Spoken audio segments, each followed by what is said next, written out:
Welcome to the Wishing Machine Extravaganza, everybody. I am so grateful that all of you are here. You could have been anywhere today, but you chose to be here with us, and that means a lot to me, and it also says a lot about the path that you are on right now in your own life, and that's very important. I think maybe, for me, the best way to begin this conversation with you is to tell you that I have always been an extremely vivid dreamer. And I mean that literally. When I lay down at night, or whenever it happens to be, and my head hits the pillow, I immediately start having very colorful, vivid dreams. Sometimes I think I start dreaming even before I'm actually asleep. And I dream until the very second I wake up, and sometimes I think I keep dreaming for a few seconds after that. Now, some people are more vivid dreamers than others. Some people may be like me. You might be like me and dream like that every night, or maybe just once in a while you have a dream. But most of the time when you have this dream, you don't actually realize it's a dream. You think that's your reality at that moment. Well, once in a while, something very unusual happens. You realize you're having a dream. And when you do that, it's called a lucid dream, and suddenly you can control it. And when you can control that dream, well, you can have a lot of fun with it. The sky's the limit. Well, I'm here to tell each and every one of you that you are dreaming right now. That this experience that you usually call your reality is in fact another type of dream. And I am here to help you become lucid and turn that dream into a lucid dream. You will be surprised at how much you can change about this experience that you're in right now. But you need help. It's not easy to do this. It should be, but it's not. You know why it's not? Because from the time you're a little bitty baby, you are told to obey, obey, obey. This is the framework within which you live. These are the rules you have to follow. This is what works. This is what doesn't work. And everybody is conditioning you to live in their version of the dream, okay, their version of the reality. You can't fault yourself for having trouble breaking out of that. I'm still struggling with it. We all struggle. But everything that we have now learned, going back thousands of years, about religion, philosophy, physics, metaphysics, all of it has shown us again and again that we can change this reality in profound ways. We still don't even know the limits.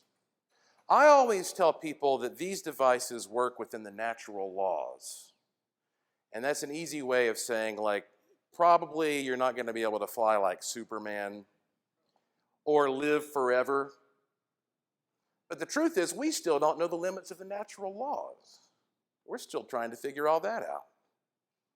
I always find it interesting when you look at these scientists who are the smartest scientists in the world, these astrophysicists and cosmologists, quantum physicists and whatnot, and they start looking at what they can detect out there, they will be the first to admit that of what we can see in the universe, over 95% of it is what they call dark matter and dark energy, which is defined by the very fact that we have no clue what it is. We can't directly measure it in any way. So if our smartest people with the best budgets and best equipment are admitting that we don't know what 95% of this is, scientifically speaking, then why should we think that we know what's possible and what's impossible? What I do know is that whatever's out there is interfacing right here with you, between your ears. That's the power that you have, the power of the interface.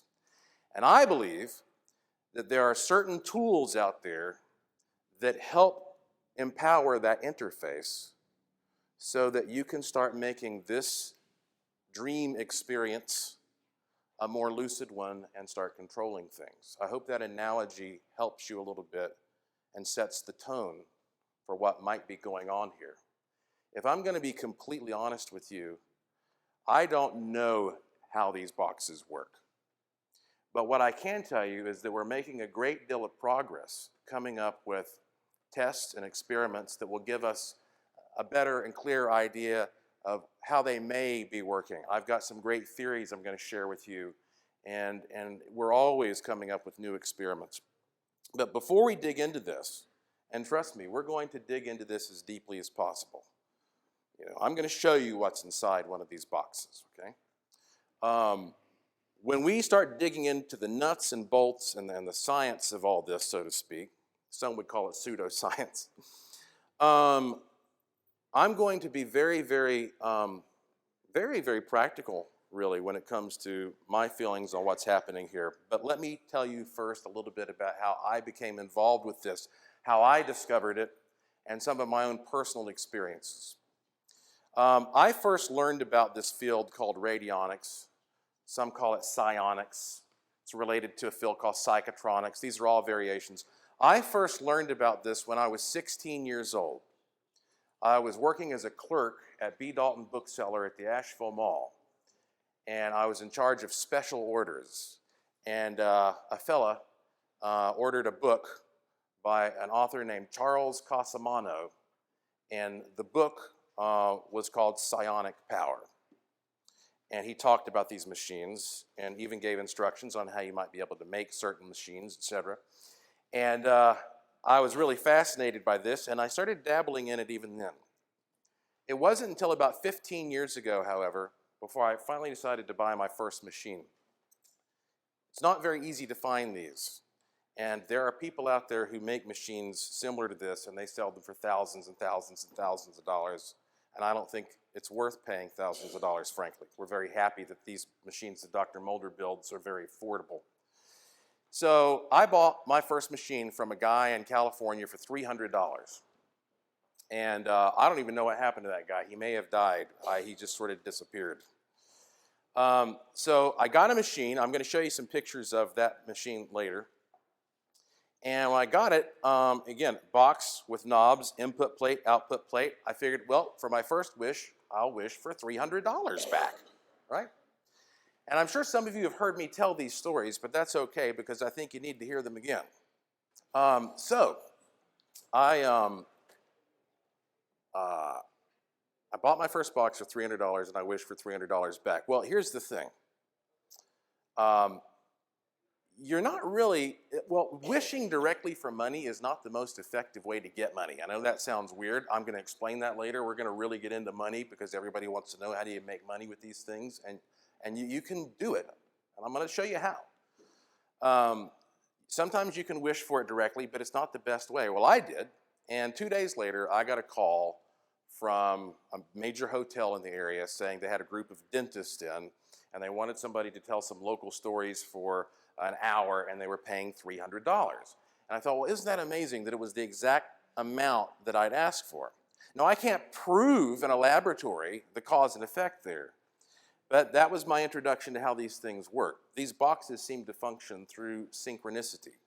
You ask for something, it's not going to magically materialize and fall from the heavens. What's going to happen is circumstances will alter so that opportunities arise, and if you seize those opportunities, then you can get what you want in most cases. But again, we're going to get very specific into all that. So, second example I want to give you. A few years ago, I was sitting at my home in Alexander, North Carolina, in the middle of winter with a lot of snow on the ground and the power going in and out. And I thought, I think I've had enough of winter this year. And I know you've all probably had that feeling. And I thought I would like to go to a tropical place and get, have some warmth and maybe a place I can get away to on a regular basis in the wintertime. So I got on my computer and I went to Google and I typed in tropical beach and I printed out a photograph. There were, 100 photographs that came up. I just picked one that I thought looked nice.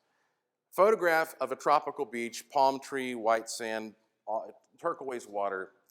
And so I printed it out, I cut it out, I put it on one of these machines as what you call your witness sample, or something that represents what you want to achieve. And I set my machine and tuned it for that.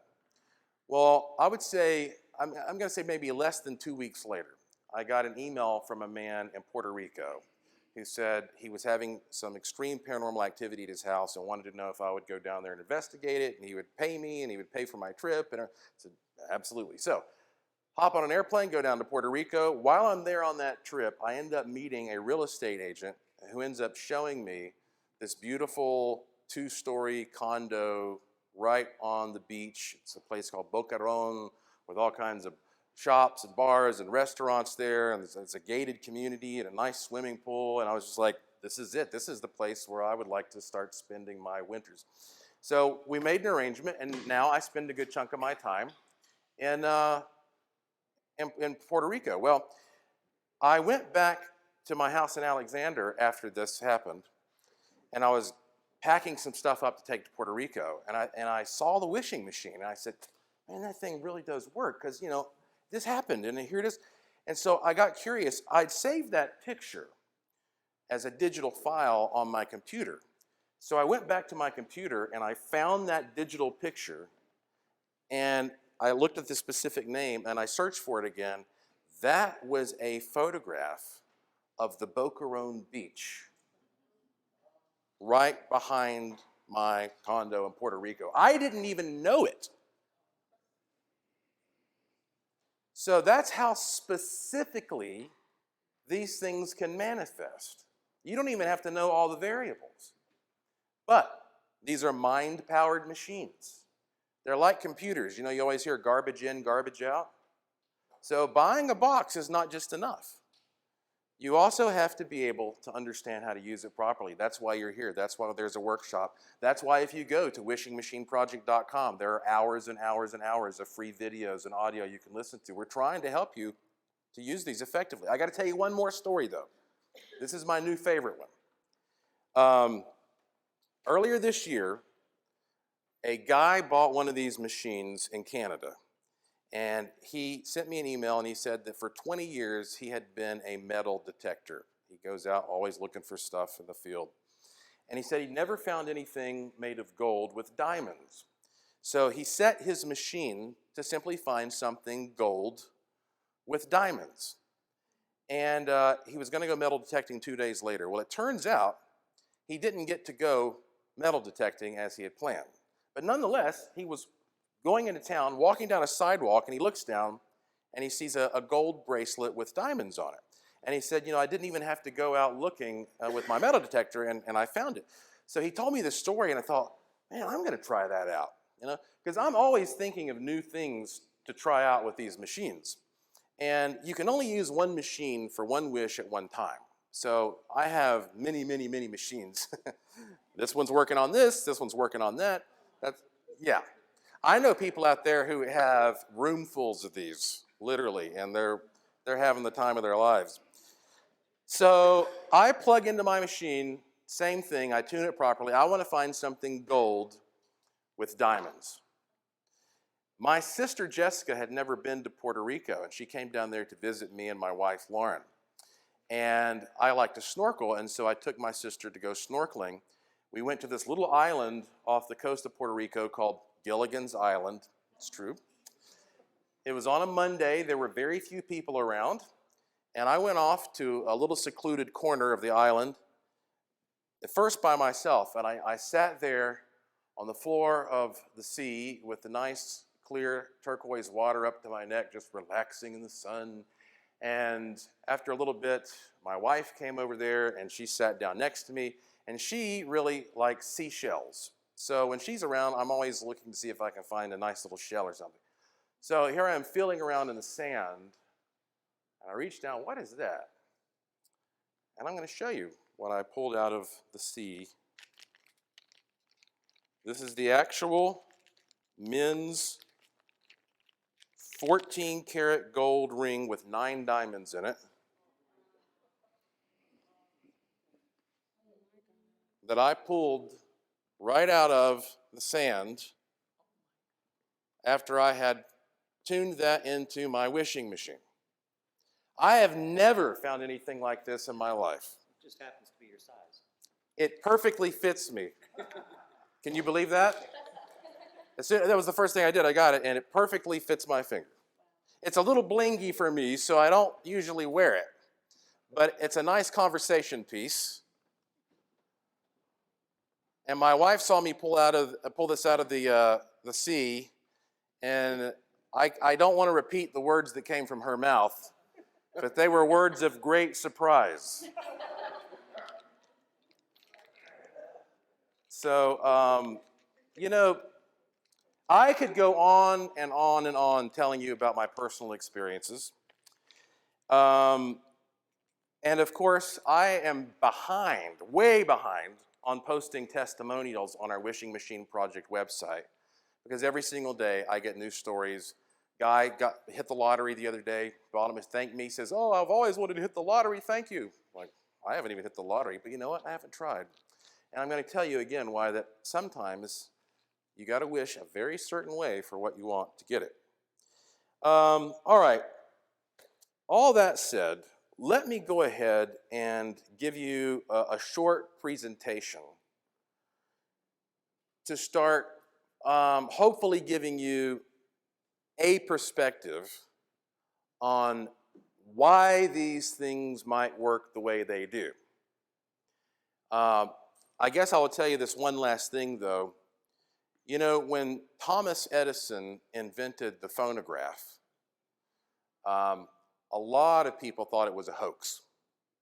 And that's because they literally could not comprehend how something intangible like a sound could be recorded and played back. It just didn't make logical sense. And he would go and do demonstrations before groups like all of you. And people still thought it was a magic trick. They thought there was a ventriloquist around, or there was some little tunnel or pipe or tube that was being used to carry the sound. And he, of course, found it amusing because now it's so simple how he did it. I mean, a kindergartner can understand it. But people just couldn't grasp the concept that something like that could be recorded. Well, we can't yet fully grasp the idea that consciousness can be recorded and then transmitted in some form. But I feel like that maybe that is exactly what's happening to some extent with these boxes. That your conscious intent is being recorded in a certain way. And then if you use the box properly, you can transmit that intent in a very focused way. And you can use it for good purposes or bad purposes, I'll be honest with you, you know. I think that I just wrote a book that comes out August 1st. It's called Use the Force, A Jedi's Guide to the Law of Attraction. Because, you know, the new Star Wars movie comes out in December, and it's kind of a tie-in with that. And I think that this power we call the Force, I think it's indifferent, largely. It's up to you what you do with it. So you got to be careful. So let me show you this little presentation that I think will give you some insight. What's cool is that technology's gotten so great, this is my video projector. It's just a little tiny camera that actually projects as well. So let me turn it on.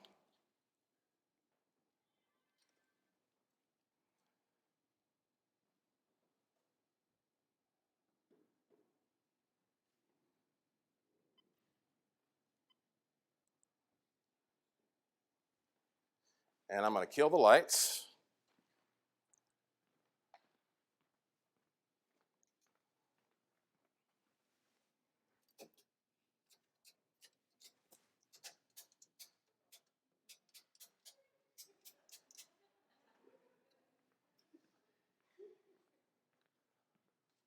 Okay.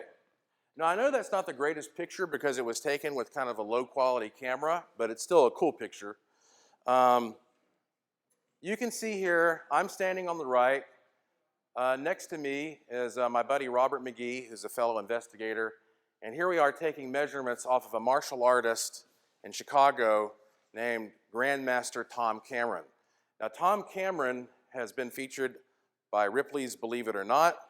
He's been on a lot of TV shows like Stan Lee's Superhumans, The Steve Harvey Show, and he is often called the human stun gun because he does these really weird, controversial demonstrations where he appears to knock people over without touching them, just by projecting bioenergy. And so, obviously that sounds pretty cool, and we wanted to go and spend time studying him, and I've known him now for many years, and he's come down to Asheville, and I've been up to Chicago, and we've gone back and forth doing experiments. And I want to tell you about one experiment in particular that we did that I thought was absolutely mind-boggling, and I think you will as well. You're probably familiar with what's called Kirlian photography. Well, this is a friend of mine named Joe Southards. He is from Tennessee. He's a big old boy. He's 6'5", very solidly built. And he agreed to participate in some experiments where we let Grandmaster Cameron try to knock him out while we took Kirlian photographs of his fingertips. Now, if you don't know what a Kirlian is, let me explain. This is a Kirlian photograph of a fingertip. Basically what you do is you have a subject like Joe put his or her fingertip directly on a photographic plate, and then for a split second you pass electrical current through that person's body. And what you get is a print that is formed from the discharge, the coronal discharge, coming from that person's finger. So this is an unconventional way of photographing things. What you're really seeing here is the direct pathway that the electric field has taken when it passes through the body.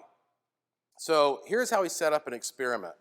We had Joe put his finger down. This is the actual control photograph, and I've taken thousands of Kirlian photographs. This is the actual control photograph, and it looks normal. It should just be a single oval of light, just like we have here, a ring of light. Then, however, we arranged for Tom Cameron to do one of his energy knockouts, and at the moment he attempted to knock out Joe, I was going to take a second exposure to compare the two. Now, Joe is standing there, and Joe has a degree in, he has a science degree in aeronautics. He's not easily impressed by any of these, strange demonstrations, and he was not at all willing to just, play along. He wanted to see if this guy could knock him down practically without touching him. So we were going to have Tom do a completely touchless knockout where he just projected his energy at Joe. The problem is, I wasn't sure in that case exactly when to expose the film, because I've only got a split second to do this. So we made arrangements for Tom to just reach up and literally tap Joe on the jaw at the moment that the energy knockout was delivered, so I would know exactly when to hit that button. So Big Joe's standing there. Another friend of mine, Dean Warsing, got behind Joe just in case he did go down. And Grandmaster Cameron built up his energy, and then he goes over and he taps Joe on the jaw, and Joe's eyes rolled back in his head, and he went down. And Dean caught him and lowered him to the ground. At the exact moment that happened, I did this exposure that you're about to see. Now, mind you, a normal exposure looks like this, just a single ring. But at the moment when Grandmaster Cameron knocked something out of Joe, we got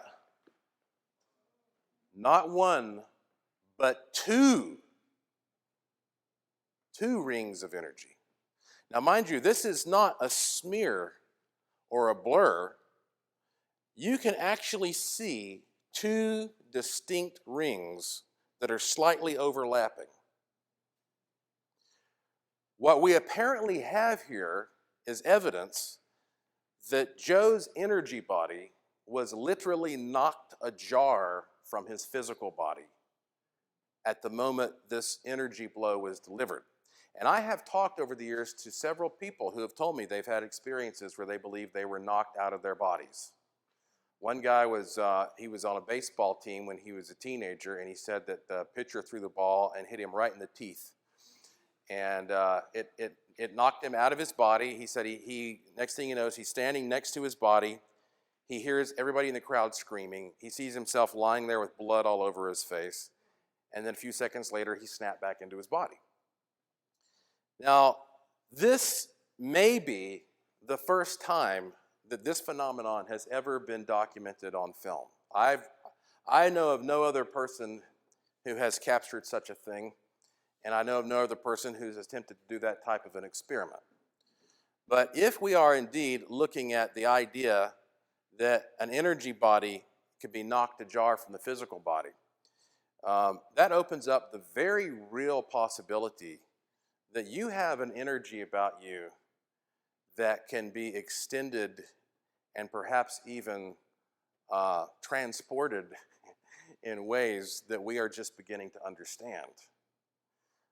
It's a big illusion for you to think that you are the part of you that you see in the mirror alone. Now, this obviously applies to ghostly phenomena because, hey, if you can physically die and an energy body's left over, well, that might be a ghost, right?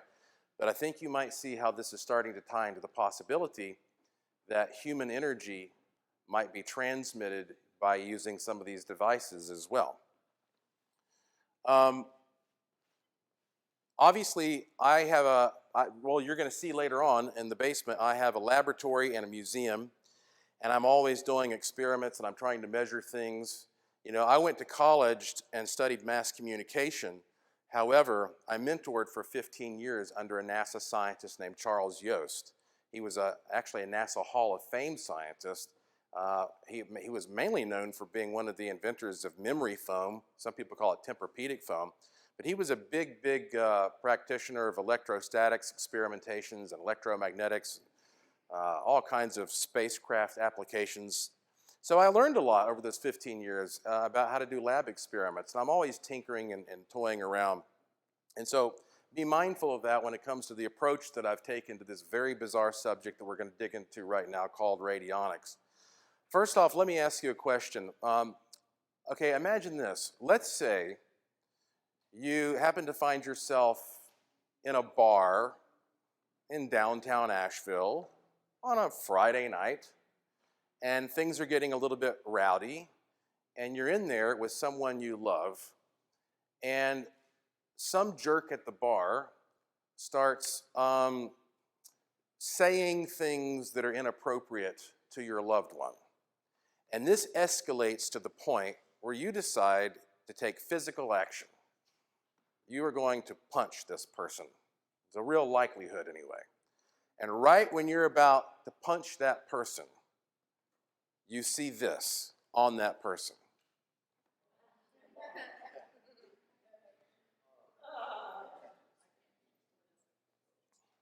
That is a badge.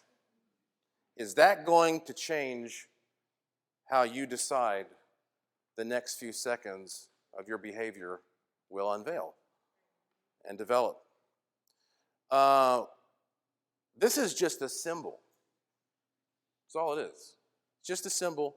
It could be a fake badge for all you know. But that symbol has physical power in the physical world, and it changes the way that you think, and it changes the way you react, and it changes the outcome of situations. And right now, there are plenty of symbols that I could express to you that would cause physical reactions in your body we could measure. If I told you right now that someone close to you had died, your physical reactions would go off the charts. If I came back in here and told you a bomb had gone off somewhere in the world, blah, blah, that kind of thing. Or if I told you, congratulations, this is actually the Oprah show. All of you get a free car today, There are things I could do to change how you're going to feel. But those are just words. But words are symbols.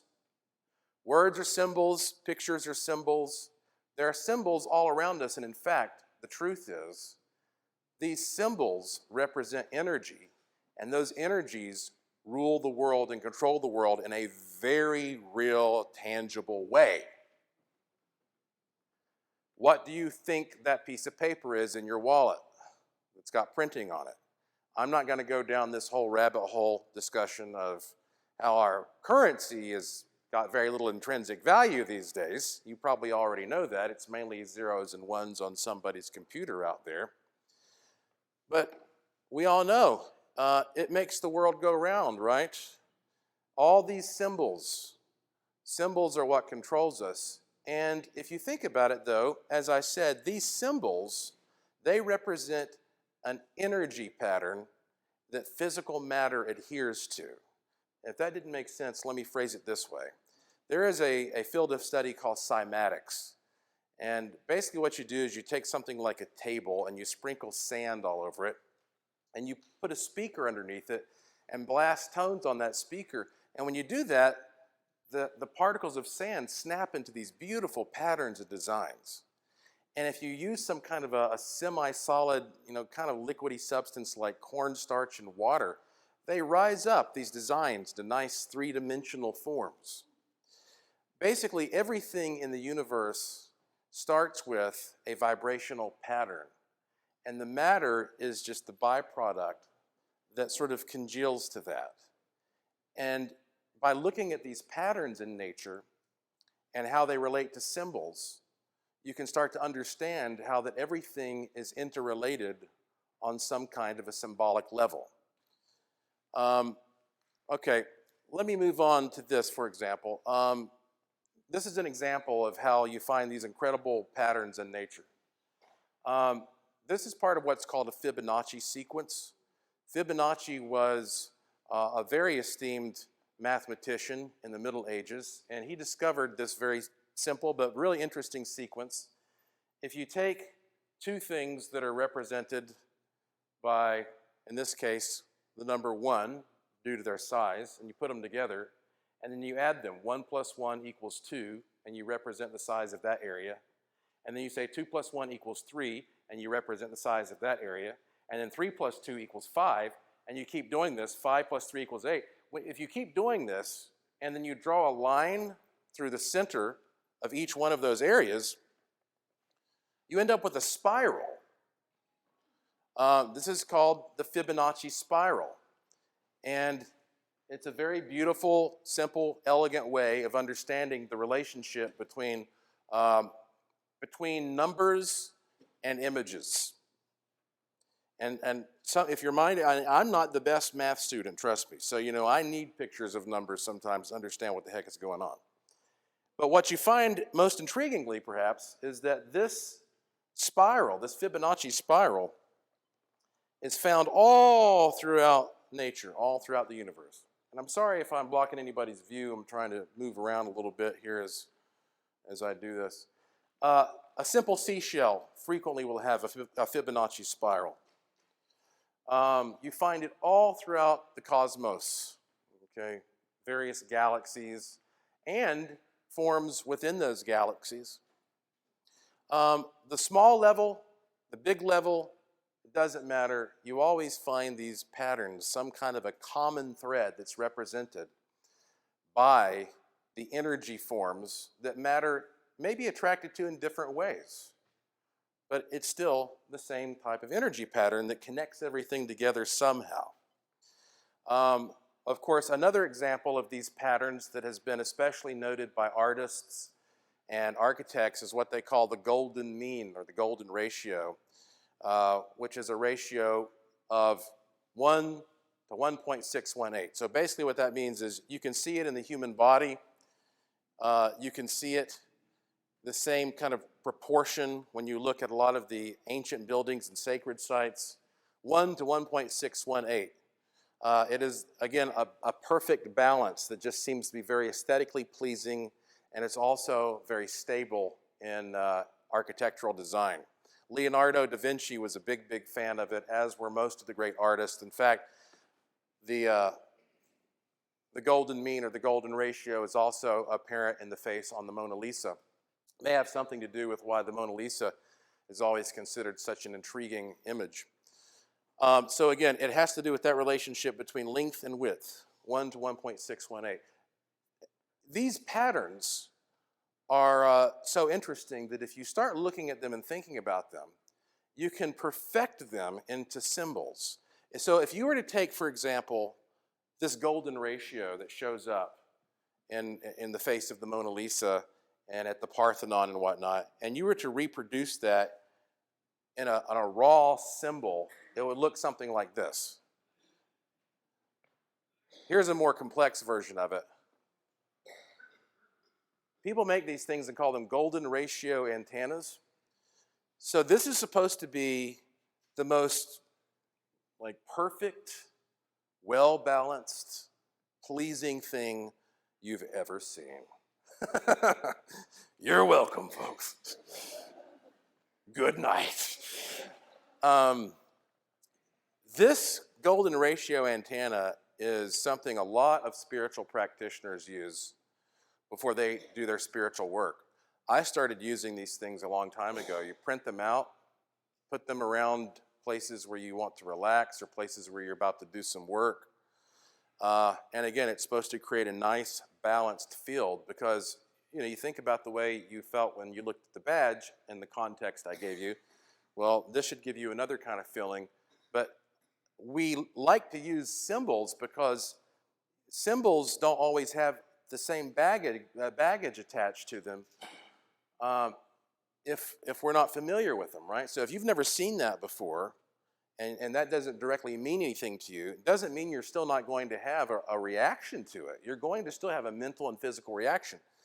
But that reaction is probably going to be a more pure one because it's not being cluttered up by some type of experience that you've had or something you've been taught about it throughout your life. And that's one of the reasons that symbols are very important when it comes to radionics. So that's what I'm trying to help you understand before we get more into that part of why symbols are important when you use these machines. This man is Dr. Albert Abrams. And Dr. Abrams was born in the middle of the Civil War, and he died in the 1920s. He was one of the most esteemed medical doctors of his day. He was the vice president of the California State Medical Society.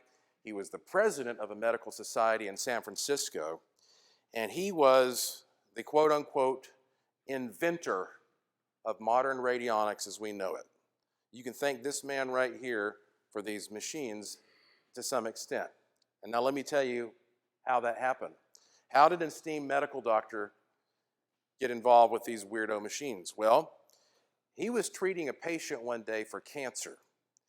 And he noticed when he started thumping around on their body, I think it was a man, he was thumping on the man's body, and he noticed that he thought the man's stomach sounded a little different than the average person. And he couldn't figure out why. And so he started thumping around on other cancer patients, and he felt that there was something distinctly different. And he said there must be some kind of an energy pattern or a resonance or something going on here associated with this disease. And so he started then attaching wires to these patients and attaching those wires to things that would enhance the sound, like coffee cans, and thumping them instead. And he said that he could still tell a difference. And not everybody could, apparently, but he said he could. And this intrigued him so much that there was an energy field that may have some relationship to disease that represents a person. He continued expanding this in all kinds of elaborate ways until finally he got to the point where he really crossed the line.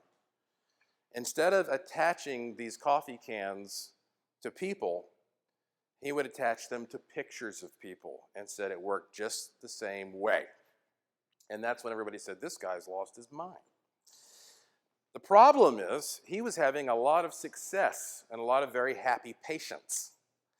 And as he started studying these designs, he realized that sometimes instead of hearing a thumping sound, you could get a reaction if you had a plate of something like glass that you attached to the person or the picture of the person. And when you rub that plate, it feels a little bit different. It gives you a sensation that he called a stick. We're going to talk more about that later.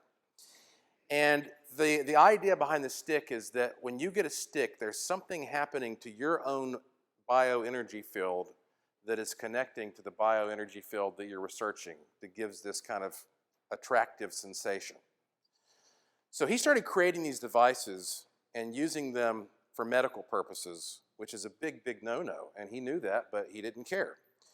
And what made it even worse was a lot of other people who didn't know anything about his design started making their own versions of it and going out and really having a heyday ripping people off. Well, right before the day's equivalent of the FDA almost cracked down on him, he died. So he was never charged with anything. But after he died, there was a whole campaign to say that this type of technology is being used for medical quackery. And literally, these types of boxes were confiscated, they were burned, there were people who were arrested, and it was almost wiped out. Now, over the years, however, there were a lot of people who continued experimenting secretly with these and realized, you know, regardless of whether or not these things are effective for medicine, it seems like you can do a lot of interesting stuff with these boxes. And that is how these sort of began to evolve into the designs we have today. This is the very first box that I ever bought. It's the one I was telling you about earlier that I paid $300 for. You'll see it's very similar to these boxes that Dr. Mulder makes.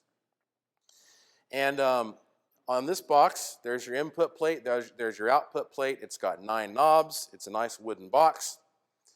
And the circuits inside these boxes, they vary from unit to unit somewhat.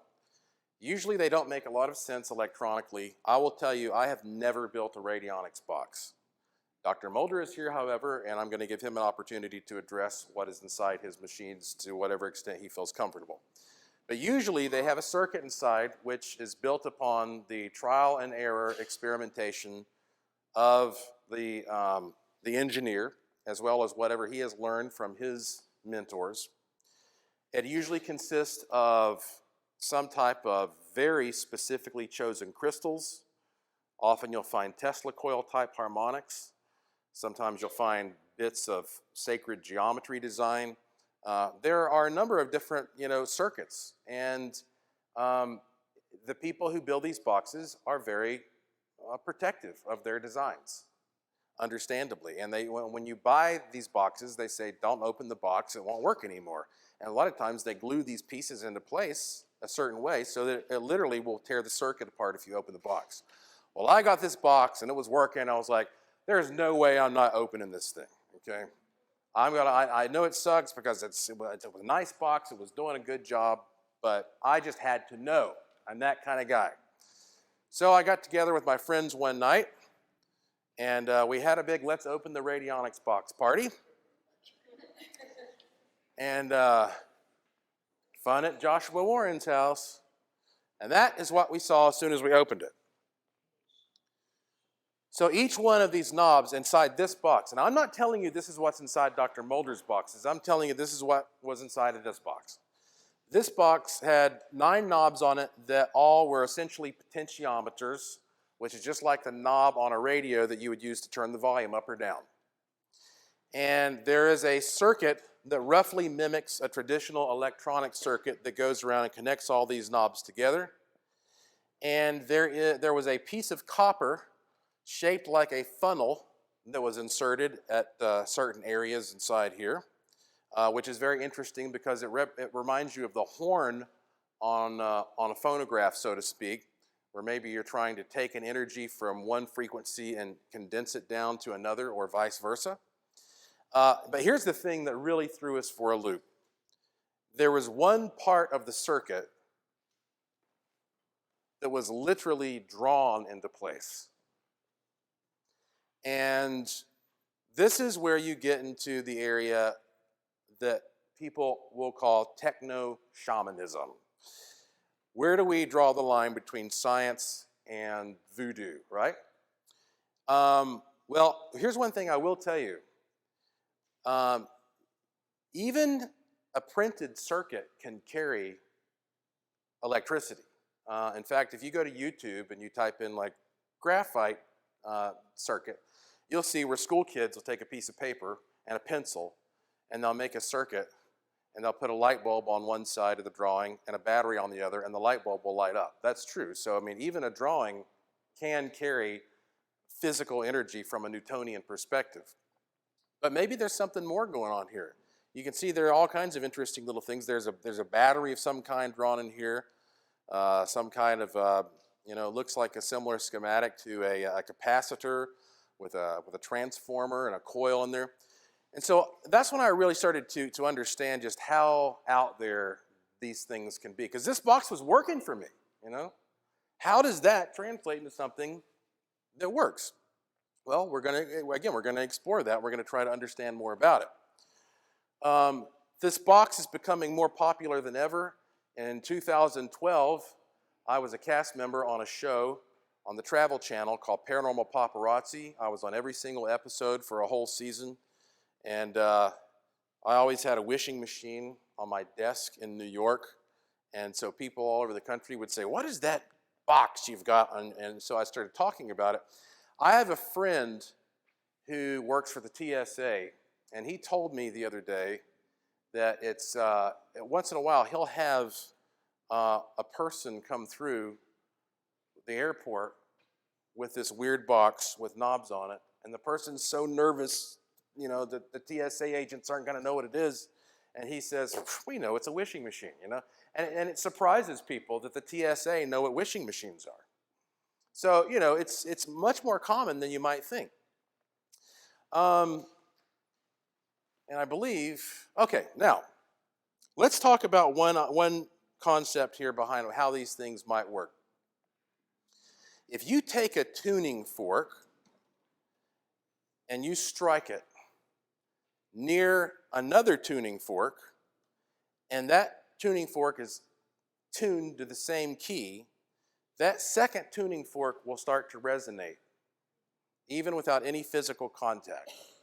If you have two pianos sitting in a room, and you bang the keys on one piano, and you bang a chord, that same chord will start to resonate into play on the second piano, even though you haven't walked anywhere near it.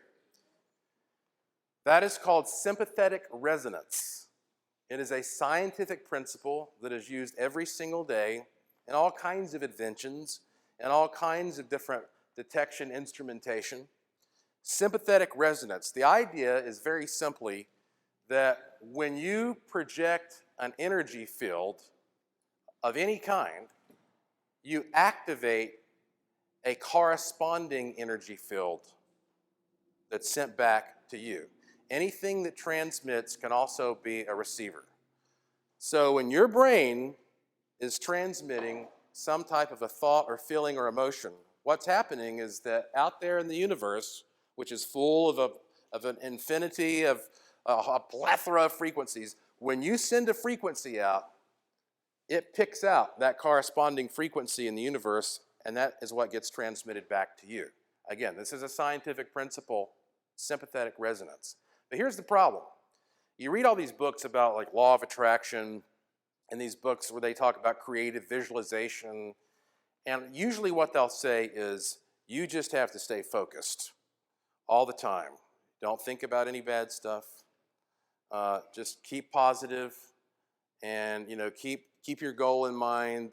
Use your affirmations. You're going to get what you want. Well, we can't really do that so well. I mean, usually you're sitting there like, okay, I'm going to think about what my positive manifestation should be, and then your stomach growls, and you're like, what am I having for dinner tonight? And you just totally forget about it, right? You can't always keep your mind trained on what you want your intention to be.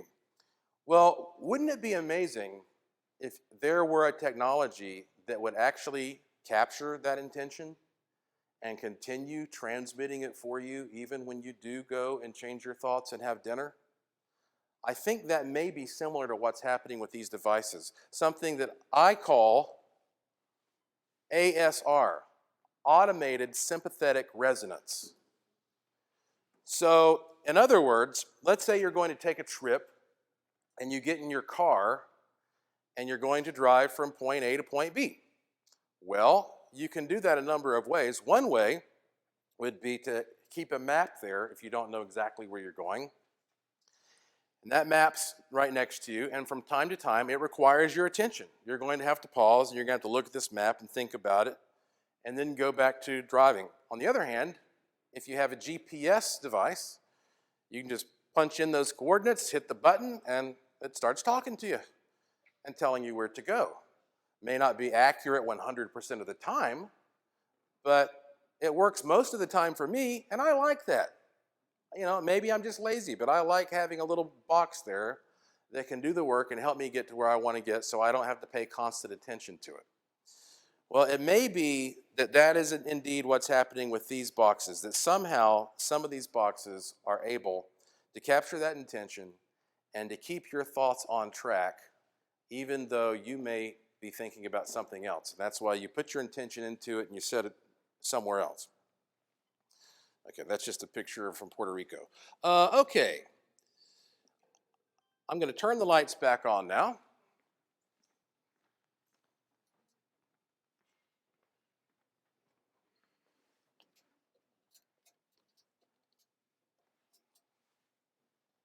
You know when you buy a cell phone, at first when you get it, there is very little of you on that phone. There's some basic pre-programming that's already been put on there to help you start customizing it. And then you start adding in your own little flavors, so to speak, your own styles. And after you've had that phone for a week, it starts to reflect who you are much more. After you've had that phone for a month, it almost feels like an extension of your body. I mean, if you're at a restaurant and your phone is sitting over here, you know where your phone is. You can feel your phone over there almost like it's an appendage of your body. And after a year, your life is on that phone. If you lose that phone after a year, you panic. You hit the ceiling. And I think indeed, as he was saying, there's a similarity because when you get these boxes, he, as the maker, has put some kind of very basic pre-programming in there to just set it up. And some people, I did a workshop in Sedona, a wishing machine workshop, and a guy said, "I don't like the sound of that."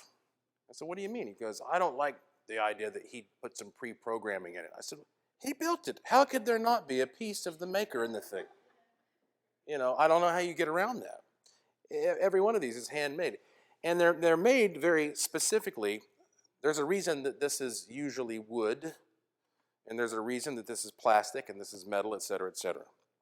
So the idea is when you get your machine, it should start to really feel like a part of you, just like that cell phone does. And you should use it every single day, and I don't know why on earth that you wouldn't if you've got one to use. I know that sometimes you might just want to set it and put it away and leave it. But if you have, I like to keep one around that I just play with every day. Yes, you get them, and as soon as you get them, you're like, I'm going to wish for the big things. I want a mansion and $1 million, and you know, to make all my gray hair go away. But once you get to the point where you feel like you really know how these things work, you don't even think as much about these big grandiose things. Every single day you get up and you just tune it to say, you know, I want to have a fun day. I just want to enjoy my day. And when you do that, amazing little things happen to you every single day. You don't know what it's going to be. It's going to be a little surprise. For example, I mean, I was talking about this on the radio. I recently, another thing, I was in Puerto Rico. I was in kind of an out-of-the-way area. I didn't have access to a lot of the stores that you would have here. And I needed a nice professional set of headphones, and kind of on short notice. And I said, how am I going to find a set of headphones like this around here? And but I have a wishing machine. So I tuned the wishing machine. I went out that same day, and I was driving to a grocery store, and I noticed that there was a Radio Shack there in a corner. And I walk into the Radio Shack. Turns out that was the very last day that Radio Shack was in business. Everything in the store was 90% off. And they had a beautiful set of professional headphones that would normally have cost over $200, and I got them for like $14 or something like that. I mean, again, I could just go on and on and on. So I'm going to first share with you sort of the basic technique that I use. Then we're going to take a break, and then we're going to come back and we're going to get very specific into different issues like money, like relationships, like happiness. Now, I will tell you, I am not legally allowed to discuss medical issues with you. What I will tell you is that, of course, I use these boxes for my own well-being. But if you are interested in these boxes for that purpose, I recommend you get on the internet and do some research, because you'll find plenty of resources on your own there. But I can't give you any advice on that. I'm not a doctor. You know what they say, follow what your doctor tells you. But you know, that's why a lot of these guys originally got in trouble back in the old days, because they were using these in the heyday of medical quackery devices. So we're not going to repeat that. Okay. There are different types of boxes. This is pretty much your standard basic box. Now, I love the standard basic box. All these boxes work the same. They all will do the same thing with the same effectiveness. However, this new model, the Model E that plugs into the wall, we have found in our experiments manifests things more quickly. Why is that? When you combine this with an electrical field, why does it work more quickly? I don't know. It kind of drives us crazy. We have a lot of theories about what may be happening. For one thing, the brain is an electrical machine. And so maybe when you hook another electrical field up to a mind-powered device, it almost becomes an extension of the brain and the whole thing works more powerfully together. Don't know. But I used to be very fond of saying, like, these are just mind-powered. You don't have to plug them up or put batteries in them. Turns out you can do that. So I pick which type of machine I'm going to use based upon what my purpose is. So like when I got this most recent book deal, I knew I had like 6 months to meet a deadline. Time was not an issue.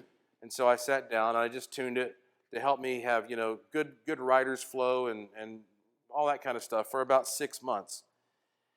On the other hand, then I got a call from a friend of mine who said, hey, you know, you want to go snorkeling in 2 days if the weather's nice? I said, yeah, well, we need the weather to be nice in 2 days. Now I go to the Model E, the one that plugs into the wall, and use that to make the weather nice, because you're looking for something to happen more quickly. So that's the difference, the variation in whether or not you might choose a regular one or one of these that plugs up. So what you do is you get your box, and you get, again, there are 9 knobs on here. And sometimes these knobs are numerically labeled, sometimes they're not. In this case, on this box, the knobs are labeled 1, 2, 3, 4, 5, 6, 7, 8, 9. And sometimes on some of these machines, you'll even find the dial is labeled. And usually it's labeled from 0 to 10. 1, 2, 3, 4, 5, 6, 7, 8, 9, 10, around each one of these knobs. On this box, the knobs are numbered, but the dials for the knob are not. So what you do is you get this thing, and you want to first off represent whatever it is you are trying to change. And so radionics is based upon the idea that every concept, no matter how abstract, can be represented symbolically, and it can be represented into what is called a rate, which, to be very technically specific, is literally a string of numbers that represents that frequency pattern for this concept. It goes back to what I was showing you with the Fibonacci sequence. So if you were a very strict radionics practitioner, what you would do is you would say, I want to find the frequency for myself. Let's say, you know, this is an example I used in a video, so I'll just use it again. Let's say I lost my job and I would like to be employed again. So I need to represent me either having that job and get the rate for that and transmit that, or I need to represent the rate for me not having that job and tune it to the opposite. Well, I'm going to tell you the simplest way of doing this. We found this works for most people most of the time. It's called the direct tuning method. So what I would do is I would represent myself in some way. Now, again, this is almost like a voodoo practitioner, right? So you could take a picture of yourself, sign your name on it, take some hair clippings, nail clippings. You know, we were talking yesterday to a radionics technician who was saying, you know, every hair has all your DNA code in it. Every fingernail has all your DNA code in it. You're in there. Okay?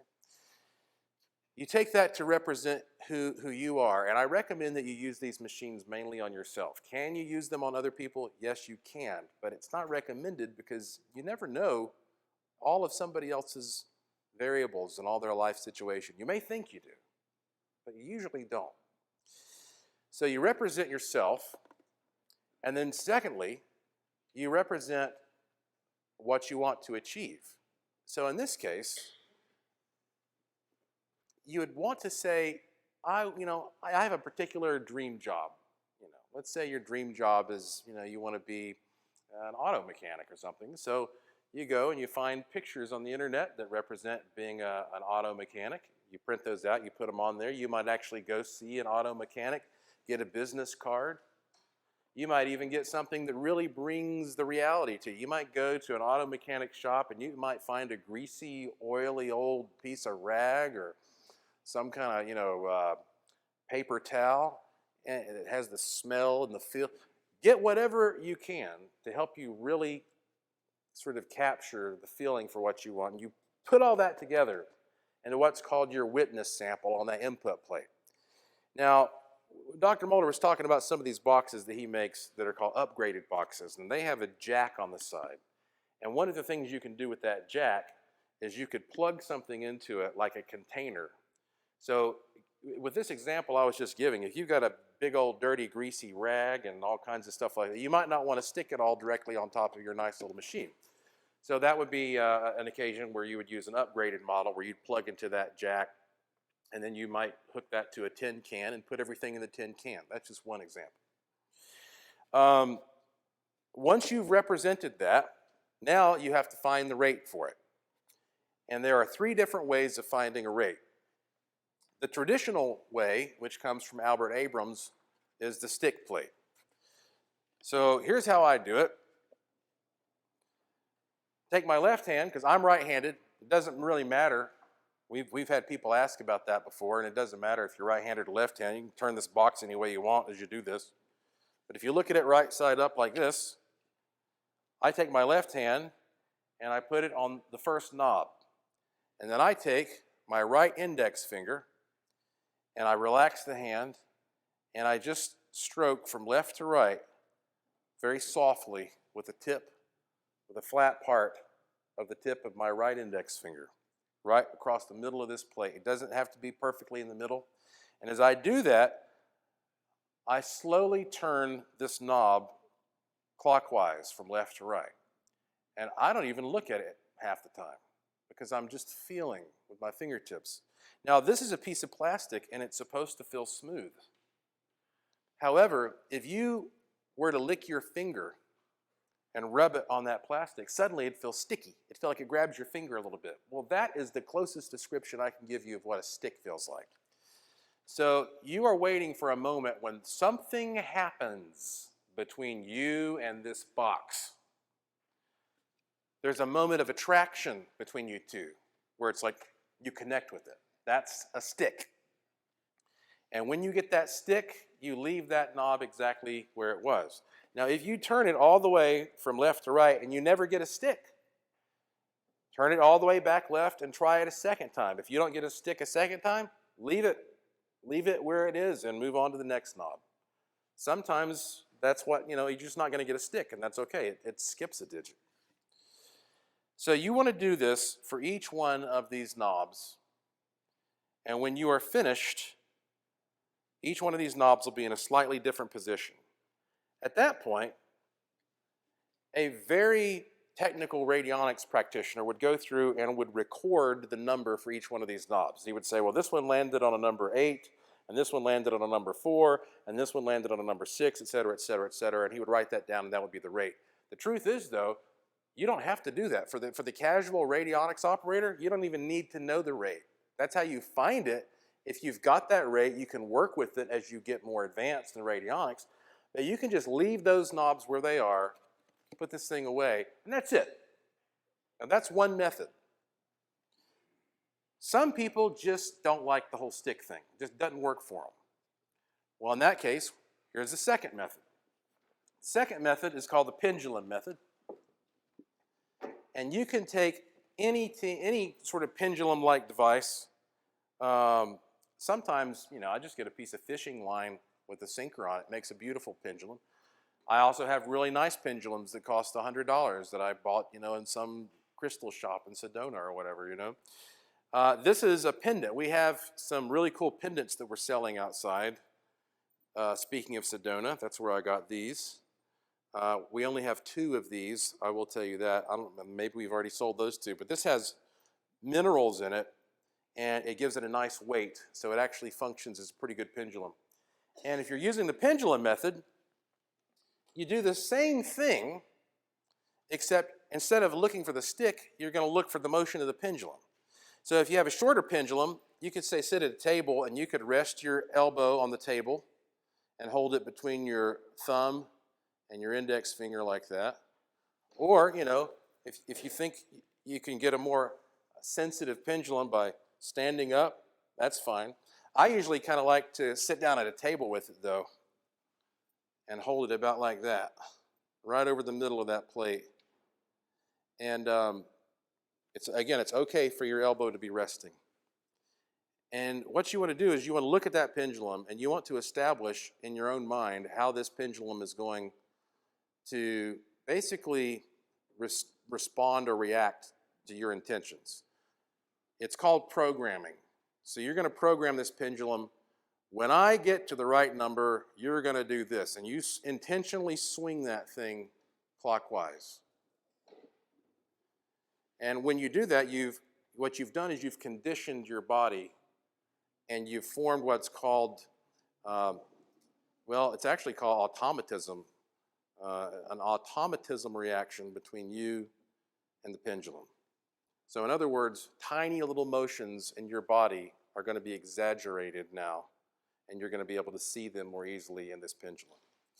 So you do the same thing. You go through each knob, and you're watching for when it's going to move in a circle when you're not intending to do it. Okay? When it's happening because of some kind of a subliminal reaction. Again, what we're doing here is trying to find a moment when something happens between you and this box, when there is a moment of connection between your bioenergy field and whatever the circuit is inside this box. That's another way of simply watching the pendulum. And by the way, these instructions are written out for you. That works very well for a lot of people. But after using radionics all these years, I will tell you the method that I frequently use, and I know Dr. Mulder does as well. And just most people who really get into radionics and start using these things all the time, they eventually get to the point where they start using what's called the intuitive method. It's actually the simplest one of all. Some people just pick right up on it. Some people get these boxes, they don't like the stick thing, they don't like the pendulum thing, and they're like, why has my box never worked?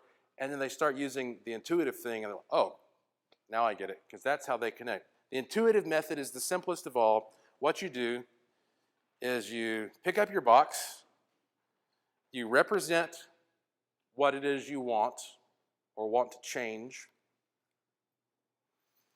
Take a deep breath, and you just reach down as quickly as possible and turn each one of these knobs somewhere and leave it. And let the universe work it out for you where they all land.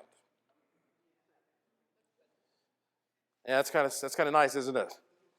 The intuitive method is what I use most often these days, and it works just as well. I, on the other hand, I told you what a vivid dreamer I am, but I also have a very vivid imagination compared to the average person. I mean, I do work in the media, and I've published books, and I've worked on movies and all that. And I found these boxes, if you've got a vivid imagination, sometimes you don't even need to put a physical sample on the input plate. After you become really comfortable using the box, if you can imagine that sample being there clearly enough, it works just as well. Because what we're talking about here, again, is an energy imprint. And it's your mind that's doing the work here. These are mind-powered machines. That's why, again, it's very frustrating trying to figure out how plugging them up to an electrical field makes them that much more effective and efficient. Okay, I tell you what. Let's take a little break. All right, let's go ahead and try to get started again. So right off the bat, before we start taking questions, let me knock out some things that are pretty obvious. Let's talk about money. Because that's, the first thing that people usually say when they start learning about the wishing machine. Well, can I get $1 million? And I've done a lot of different kinds of experiments with wishing machines, and they fear me when I walk into some casinos. I tell you, I'm afraid they're going to kick me out of some.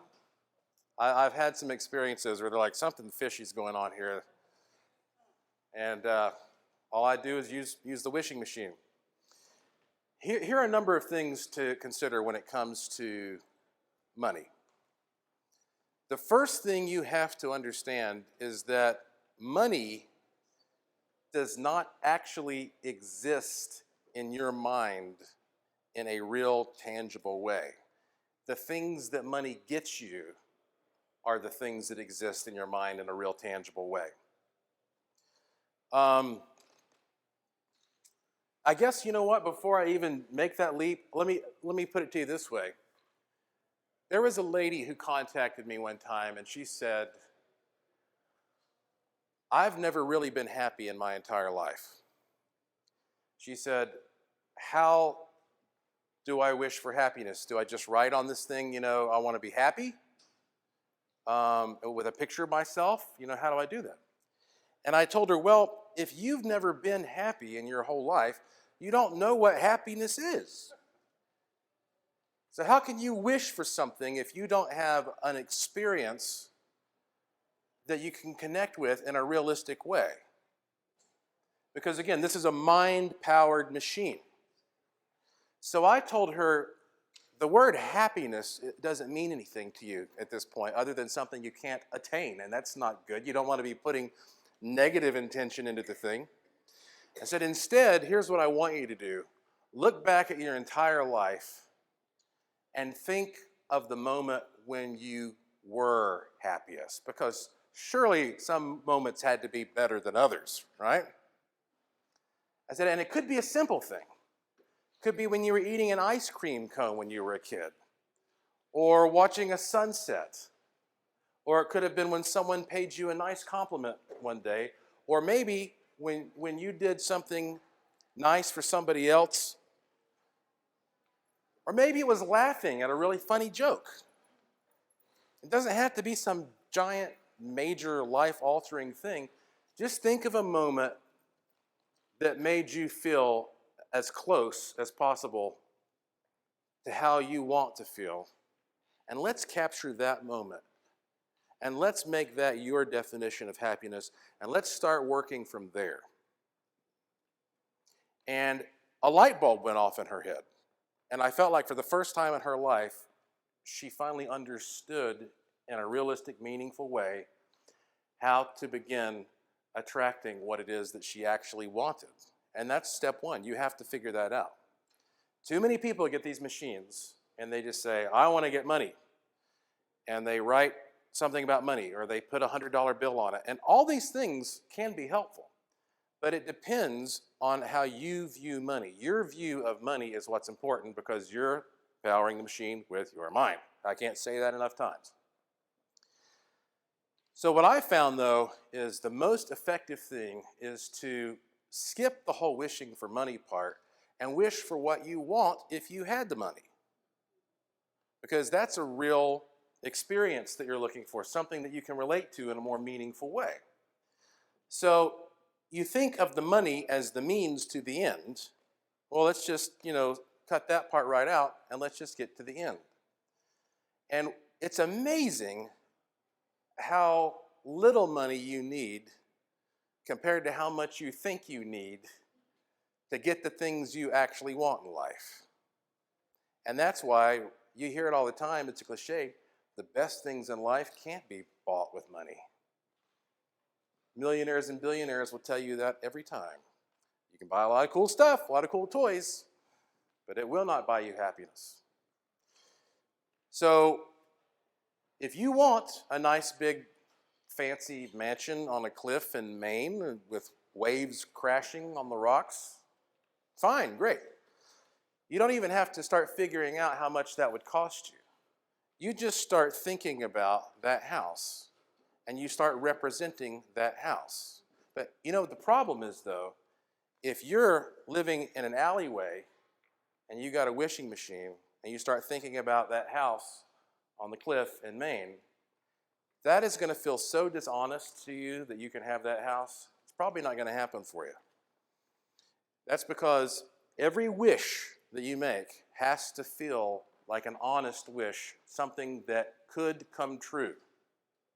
And you gradually work your way up to what you want. So let me give you another example of that. You remember when you were a kid? I'm imagining, I don't know what your life was like, but when I was a kid, there was a period where having $100 just seemed like the most unattainable goal in the world, you know. And when you're out there at the lemonade stand or mowing yards or whatever, you never get $100. Well, eventually one day you do get $100.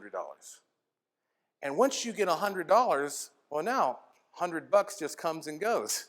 $100 is nothing. Now you need $1,000.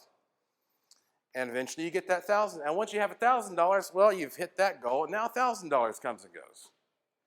Once you've actually attained something, then the idea that you can attain it becomes so much more believable that it's easier to move up toward a larger goal on that gradated scale. So it's a lot easier for a millionaire to get one of these machines and wish for $1 million and get it than it is for you or me if we're not used to being millionaires, right? And so what you want to do is say, okay, let me think about something that would be a big improvement in my life that I think could realistically happen to me. And when you do that, man, it's going to happen with lightning speed. And once that happens, you're going to say, holy crap, that worked. And now you're going to feel even more inspired to take it up that next notch. Every single wish has got to be part of a larger plan, but every single wish has got to feel attainable in some way to you at that time. Now, again, there are certain things that are just not going to happen for you. You know, you're not going to live forever. I don't even know why you would want to live forever in this physical plane. You've got to die at some point. And that's why I think it's, you know, there's been a wishy-washy history of people using this stuff in medicine.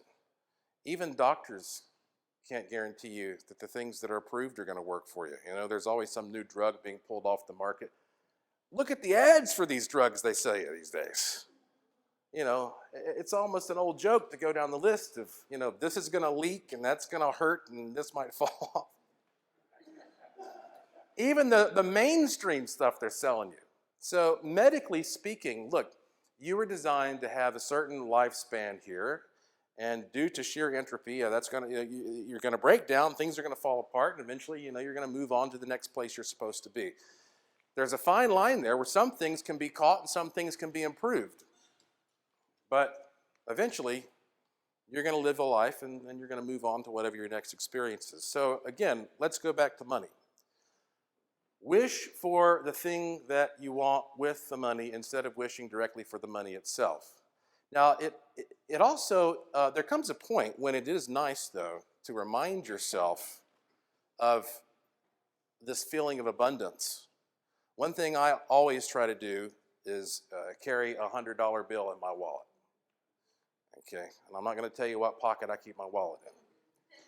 But, and every time I see that 100, and it's not there for me to spend, I know that I can spend it if I want to, but I try not to.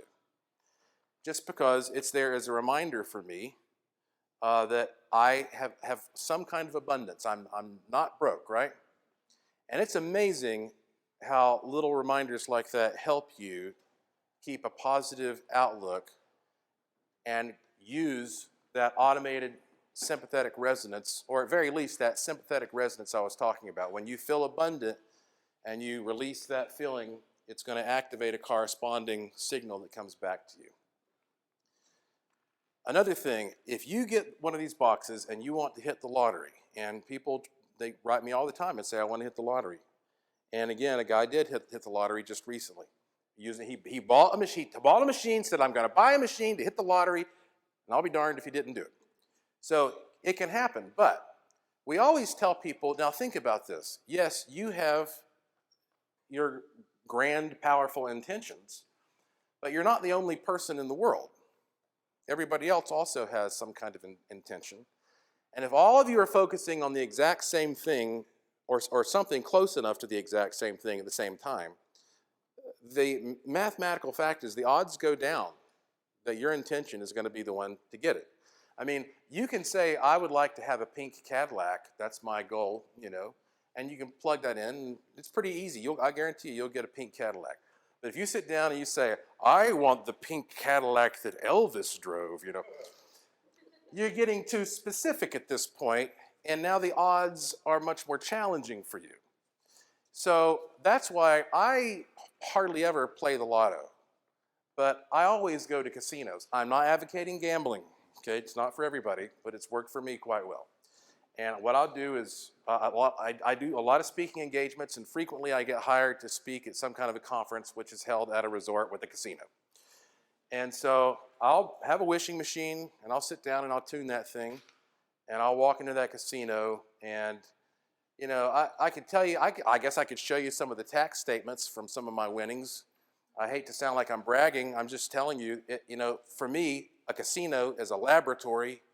It's a real-life laboratory where the odds are supposed to be stacked against you. And if I can go in there and win almost every single time, well, I mean, that's pretty good. I spoke at a conference in Arizona in February, and I got there. As soon as I got to my room, I set up my wishing machine. My wife and I got in late. It was about 2 o'clock in the morning. The only place to eat was a deli in the casino. They were open 24 hours a day. So we went to the casino. I walked in, I put in my food order, I turned around, there's a Willy Wonka machine there. I take out a $20 bill, I stick it in the Willy Wonka machine, I bet $2, I did that 3 times, and I hit a $1,250 jackpot. I hadn't been there 10 minutes, and the staff is coming out, having me fill out the tax forms, asking for my Social Security card. You know, what's that? You're going to... So, you know, I've thought about doing conferences at casinos, but I don't think they'd like that. That might happen once. And then, yeah, we are blackballed. But now you say, well, why does that work? Well, I'm telling you, when you go to a casino, everybody is not all focused on the same game at the same time. That's the difference, you see. With the lotto, everybody's thinking of the same handful of prizes, or in most cases, they're just thinking of the same big prize, you know. And so the odds go down. But you go into a casino where all these intentions are scattered, now your intention is much more significant than the intentions of others. I think that's how I think it works. I don't know for sure, but that's how I believe it works. So when it comes to money, usually think more about what you want with the money. Make it a realistic, graduated scale that you go up. And don't focus on the same thing that every other Tom, Dick, and Harry is focusing on. Those are 3 important rules. Another thing I'll touch on before I open up the floor here is relationships. Because Dr. Mulder and I get some of the saddest emails you've ever seen from lonely men. Lonely, heartbroken men, the 40-year-old virgin. And he says, there's this woman, she is as radiant as the sun. You know, she lives next door. She's just, you know, anyway. And he says, what do I have to do to get this woman? And we always have to say, look, you don't know if that woman's the right woman for you or not. You know, just because you like her, it doesn't mean she's going to like you. And you shouldn't be messing around with this woman's free will anyway. What you should wish for is the right person to come into your life. Because there are a lot of people out there. We can't even imagine all the nuances there are of individuals out there. And every person I know who's had a long-term successful relationship has some kind of story about how that person just synchronistically came into their lives. So if you're interested in relationship help, that's what I would say. Get the thing, focus it, tune it to that perfect individual. Now, you can put attributes that you're writing there. It's okay if you want to take some pictures of an actor or actress and stick it on there. You know, all that stuff is fine to create a type that you're looking for. But don't focus on a specific individual. It's also creepy when you do that, by the way. So those are the two big things I wanted to tell you right up front. Now, that said, let's move on to your questions. And I'm going to repeat your question when you ask it to make sure that everybody can hear it. But, obviously, try to speak up if you can. So just raise your hand if you have a question. Yes, ma'am. Okay, when you set an intention or a wish, and then you do it one time, you put it away until that unfolds? Because I know you said you like to get it out every day and make a wish for a good day. That's probably using two different thoughts. That's right. Yep. That's a great question. And because there's always this question of like, well, what's the time frame like for this in general? So let's just talk about that a little bit first, and then we'll get into how often do you readjust this thing and all that. Well, when it comes to the time frame, one thing that's really interesting to note is that fortunately, there is usually some kind of a time delay when you are using these boxes. And I say that fortunately because there'd probably be a lot more dead people out there if there weren't, You get ticked at somebody, and you're like, yeah, I'll show that story. And 5 minutes later, they're dead. Easy to get away with that, though. So I think the time delay is something that can work for you because it gives you an opportunity to think a little bit more about whether or not this is what you really want. And Dr. Mulder and I were having a conversation just last night about the fact that usually the wisest thing is when you place a wish, to wish for what you want or something better. You add that little or something better on there, it can really save your you-know-what. Because sometimes, you open up the opportunity for the universe to kick in and do things that you would have never imagined that could improve your life in a lot of ways. And sometimes if a wish comes true, it's a bad thing for you. It's like we've all had those experiences where, you were dating somebody when you were a teenager or whatever, and, you thought that they were the ideal mate for you, and you run into them 10 years later and they didn't turn out so well. So that's one thing to consider. Second, when it comes to the time delay seems to be a combination of two factors. Number one is how believable that you think the manifestation is going to be for you, getting back to what we were talking about. And the second one is how many factors need to rearrange themselves for this to happen.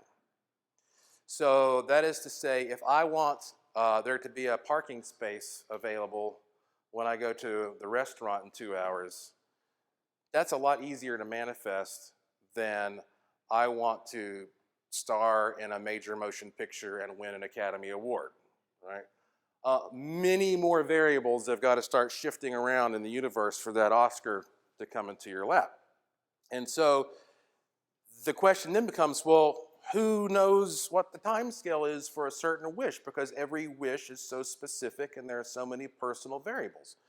Well, the answer is nobody can really tell you a definite timeline. But I always think of the farmer who plants a seed.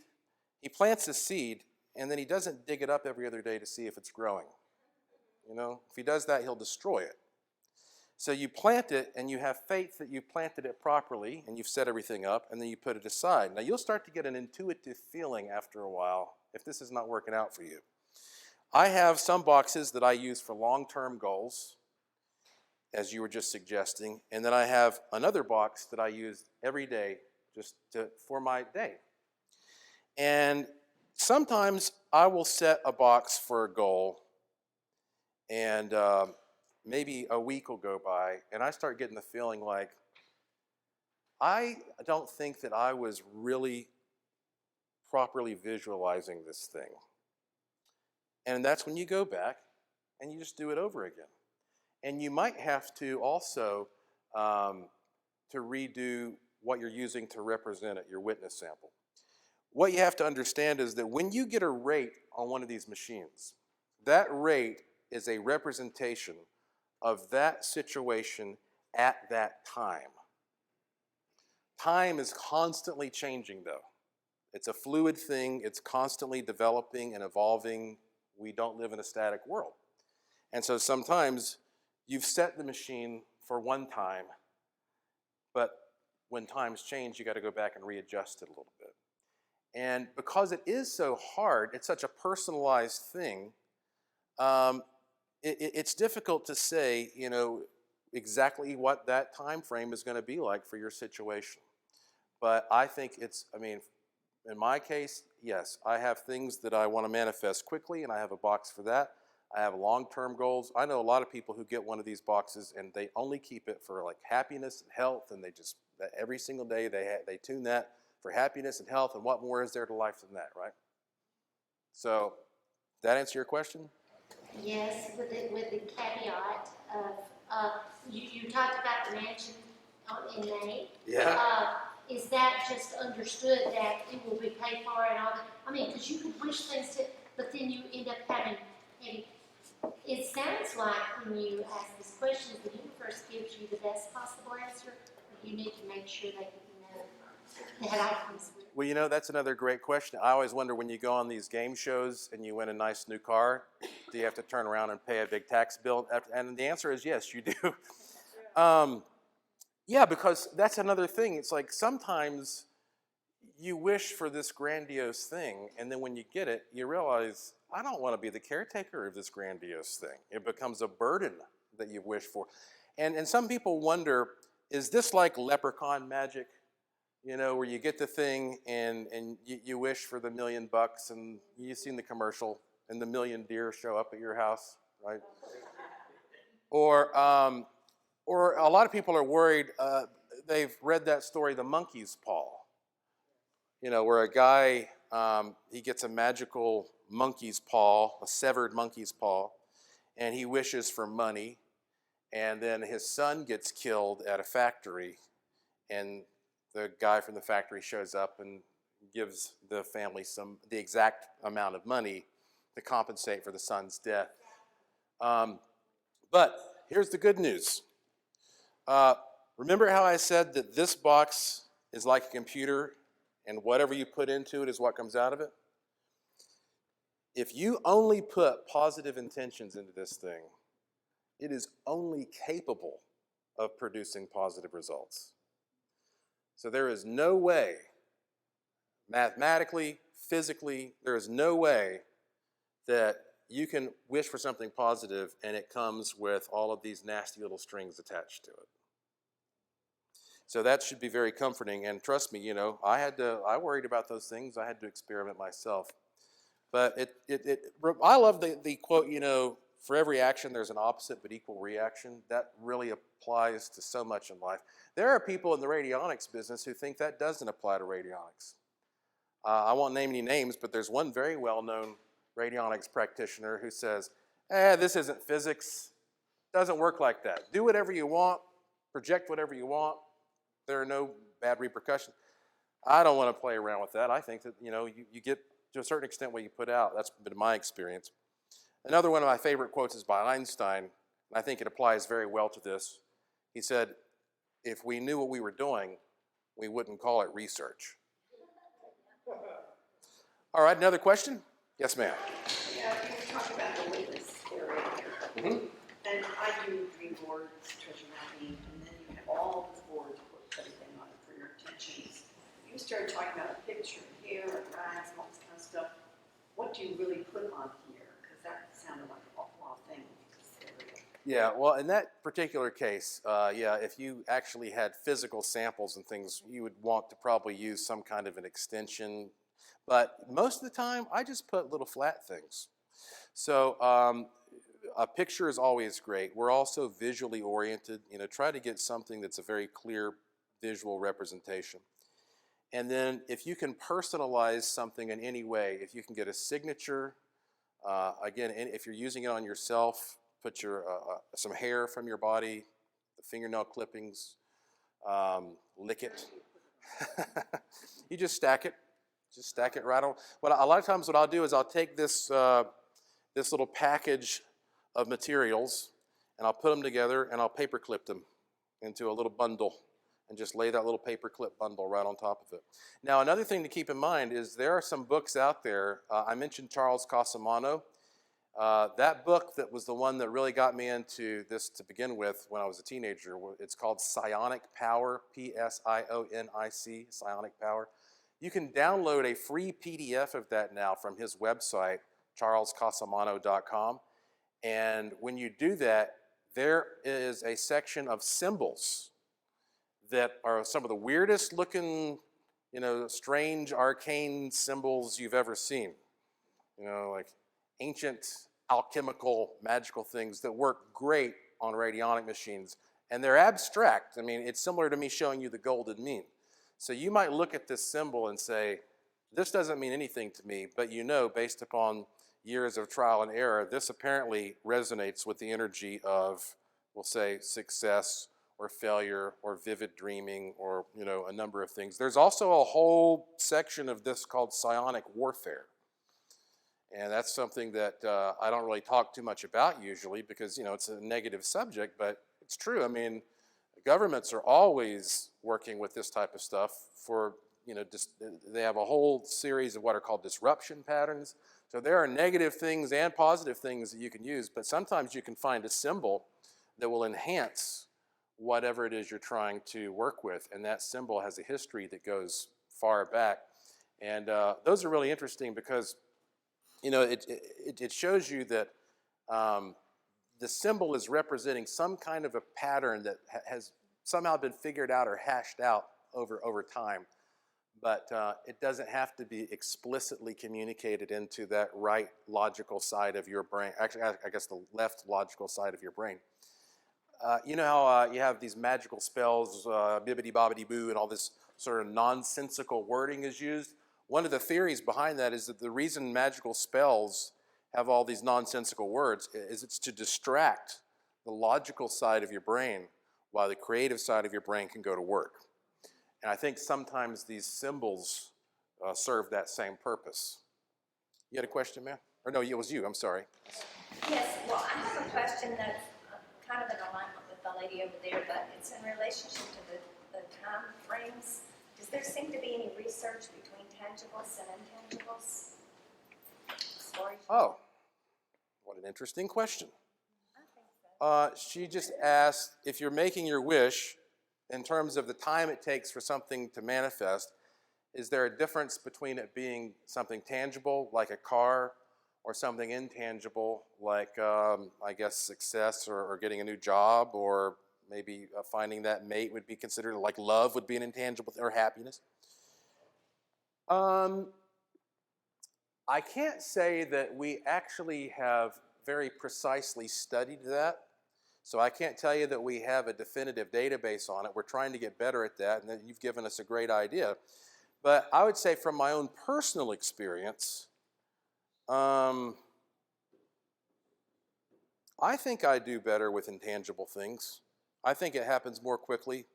It may be, however, because that if you're wishing for a physical thing, you feel much more motivated to go out and find a representation of it in a book or on the internet or whatever, and that's still something that somebody else has created that you're thinking looks close enough to what you want. Whereas if it's intangible, then your imagination is solely in charge of sort of how the ultimate product tends to look. And so maybe that would be an explanation for why intangible seems to materialize faster for me. So maybe it's just more personal. I think so, yeah, it's more like Positive customized. to it. Yeah, customized to your point of view. Dr. Mulder, does that sound good to you? Okay. Yes, Mark? What if you wished for something that you didn't know if it existed or not? Let's say you wanted to meet a time traveler from the future. You know, that is a very interesting question. I almost think you were a fly on the wall at a conversation that I recently had. I guess we can talk about that, huh? Okay. There are some like really, really advanced researchers out there in this field. I mean, you look at a guy like me, hey, you know, I'm a guy, I write books, I go on TV, I run around and explore interesting places, but, you know, I'm not going to sit here and pretend that I'm some kind of Nobel Prize winning physicist. What I can tell you is there are, however, a lot of really well-established mainstream scientists who have a lot of patents and have a lot of degrees and a lot of credentials working with NASA or Boeing or whoever, who are just obsessed with radionics. And this is what they do late at night in their basement, okay? And they're trying to figure out how this works. There are some really smart minds, and they've made some crazy progress. And recently, Dr. Mulder and I met with a man who has pretty impressive credentials. And again, he's one of these mainstream scientist types. And he told us that there had been a group of scientists who were all into radionics who had succeeded in creating what they called a time camera. And that they could literally photograph the future and the past and create a physical print, a real photographic print. In fact, one of these guys said he photographed his wedding like decades before his wedding ever took place, before he ever even met his future bride. That would be one example of what you're talking about, I suppose. Another example might be trying to find the Ark of the Covenant, say, right? Nobody knows for sure if it's even still around. But you can imagine somebody trying to, you know, dabble around and figure that out and see if you can locate an item that may or may not exist. Your first step would be trying to, I guess, maybe douse your way to if it's even there. There are all kinds of other really creative things that you might be able to do that, because physicists tell us that time works both ways. It doesn't just flow from past into what we perceive as future. It actually can go the other way as well. And I recently met a law enforcement officer who was interested in working with me and some of my colleagues to try to locate fugitives using radionics. And I think that's a wonderful idea. So what would you put on your representation plate in an instance like that? I mean, With which one of those? well, say wanting to meet somebody from the future, a time traveler from the future. Okay, so the goal is to actually have a meeting, a face-to-face meeting with a time traveler from the future. Yes. Leave it to Mark to come up with this kind of request. We're old friends, by the way, for those who don't know. As a matter of fact, if you've ever read the book Haunted Asheville, you will find Mark is featured in that book as not only an investigator, but also took the photographs for the book. So, okay, gonna meet a time traveler from the future. I suppose the first thing we would have to figure out is, what does that meeting look like for you? So, would you envision this time traveler appearing as a human? Okay. Maybe a man in black type, or We're open-minded. or something better. Yeah. I would come up with whatever that vision is, which you have the ability to be very creative there, because, you know, in the future, that's the future's the future, right? That could be 1 billion years in the future. Who knows? Humans could have, you know, 8 eyeballs in 1 billion years. Might not even recognize a human. And then secondly, I suppose what you would have to do is represent time, which is not at all easy, but it can be done. Probably on a human scale, what do we use to measure time all the time? We use clocks. So you want to put a clock on there and perhaps a calendar. And I think that you would probably represent some date in the future, far in the future, with a picture of that person or that being that you hope to meet. And then you would probably, I guess, write something about maybe the place and the manner in which you would envision it occurring. Dr. Mulder, can you imagine another way of doing that? Okay. H.G. Wells' Time Machine. It's something that gets your mind.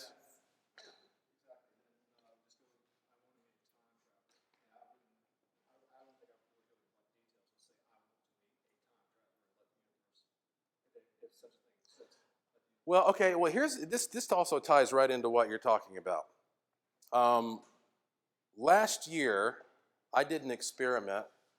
I was the producer of an experiment called the Arecibo Project. And Arecibo is an observatory in Puerto Rico that has the largest radio satellite dish in the world. It's like Earth's telephone to the cosmos. They shot the movie Contact there with Jodie Foster. They shot the movie 007 GoldenEye. And the Arecibo Project was an attempt based upon the concept of that dish to make contact with aliens. In 1977, there was a signal captured on the Ohio Big Ear Telescope known by scientists as the WOW signal, because SETI researchers were documenting all of these sort of random radio signals coming from space, and one of them looked so well designed and well organized that it looked like it had been created artificially, and the guy who was monitoring it just wrote WOW next to it. And scientists have never explained where it came from and what it was. So on the anniversary of that signal, I did a big experiment where I had ham radio operators around the world transmit a message into space saying that we are returning a message from, we're replying to your signal, and we want you to materialize at a certain set of GPS coordinates. And in addition, however, we had a second set of GPS coordinates that only Dr. Mulder knew about, and he set all of his radionic machines to be connected to. And it was at that set of GPS coordinates where a UFO appeared on camera. I captured it. It was a black disc-shaped object that appeared on screen and then shot up straight into the sky while producing some kind of a high-pitched tone. And that tone, under spectral analysis, looks very similar to the original WOW signal. As a matter of fact, it was Mr. C. Eric Scott, who's documenting my talk here, who went through and found that particular clip because we had hours of footage to go through. Before, when we did this experiment last year, we just captured something on camera that nobody saw with their naked eyes. The goal this time is to go to a conference where you have 1,000 paranormal enthusiasts there with their cameras and their night vision goggles and whatnot, who all look up and see something. So that's going to be teetering on what you brought up as well in terms of trying to manifest things which are questionable to begin with in terms of their existence. But great stuff, Mark. Yes, sir. I got a question. I got one with the antenna and you plug in and stuff, and there's an input and an output on the face of it. What plugs in there and where do you get that? You mean the input jacks are on the face? Oh, okay. Did you get it from Dr. Mulder? Or is this okay? Oh, do you have it with you? Well, let's see it. Sure.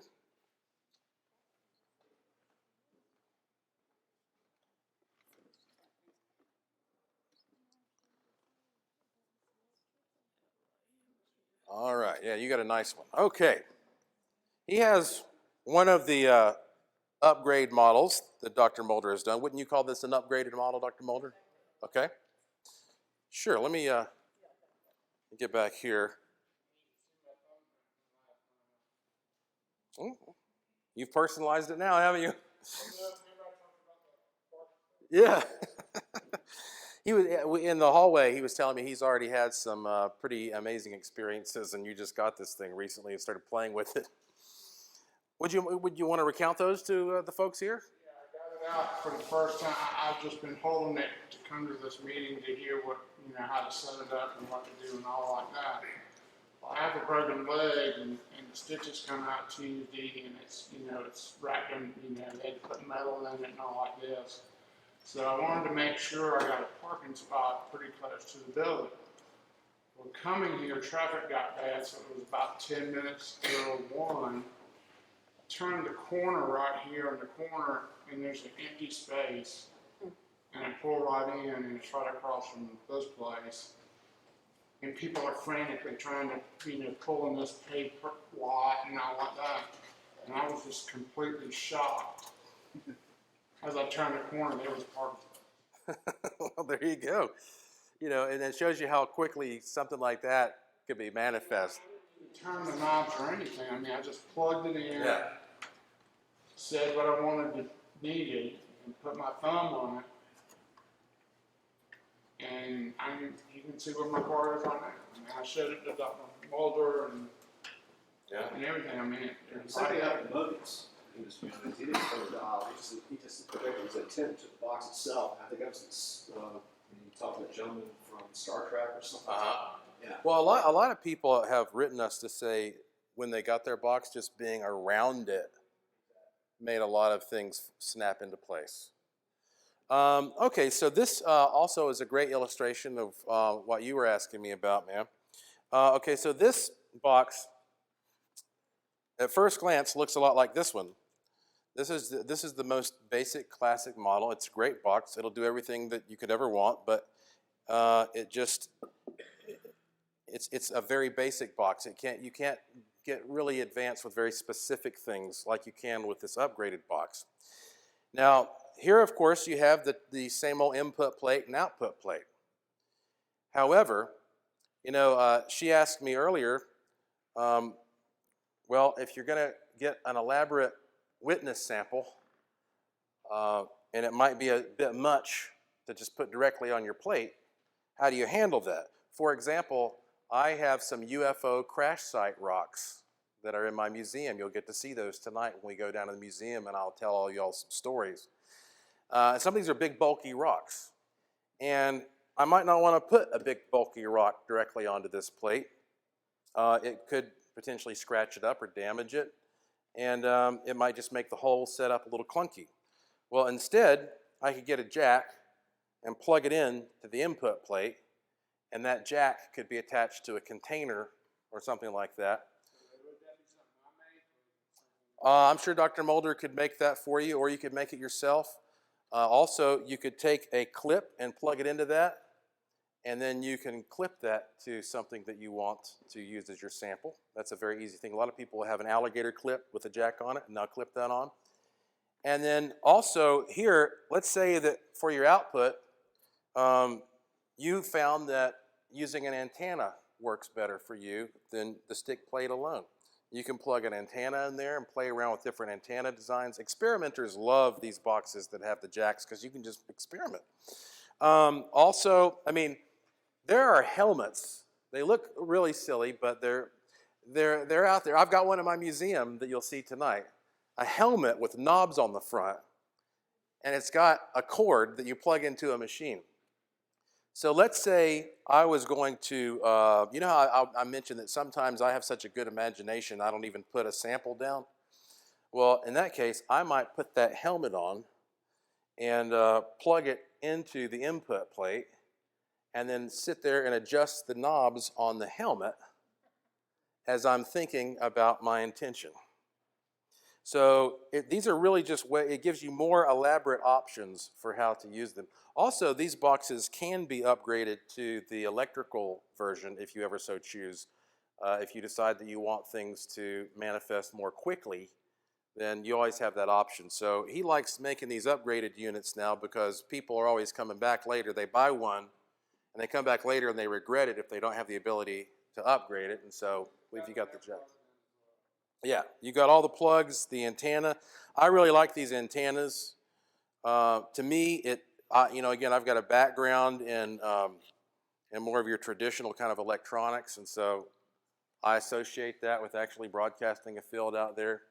Makes me feel good. You've got a really nice box here. What goes in the output side again? On the output side? Yeah.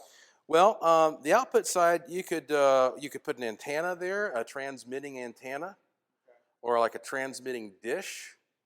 Or let's say you literally wanted to do an experiment where you were going to affect something physically, like a plant. Okay, like Cleve Baxter type experiments, if you ever read his work. Let's say you have a plant and you want to see if you can make this plant grow better if you input a certain type of energy to that plant. So you might plug a cord in here with an alligator clip or something similar on it, and you actually hook that to the plant. And then you go over on this side and you put a picture here of a beautiful scene versus a horrible scene, or a certain chemical element or whatever, and you see if the energy pattern from that picture affects the way that plant grows. Does everybody hear that? That makes sense. So One last question, do you need to clean that copper plate every now and then? I honestly I don't really clean mine too much, but what is it, soap and water, Brad? Alcohol? Yeah. Yeah.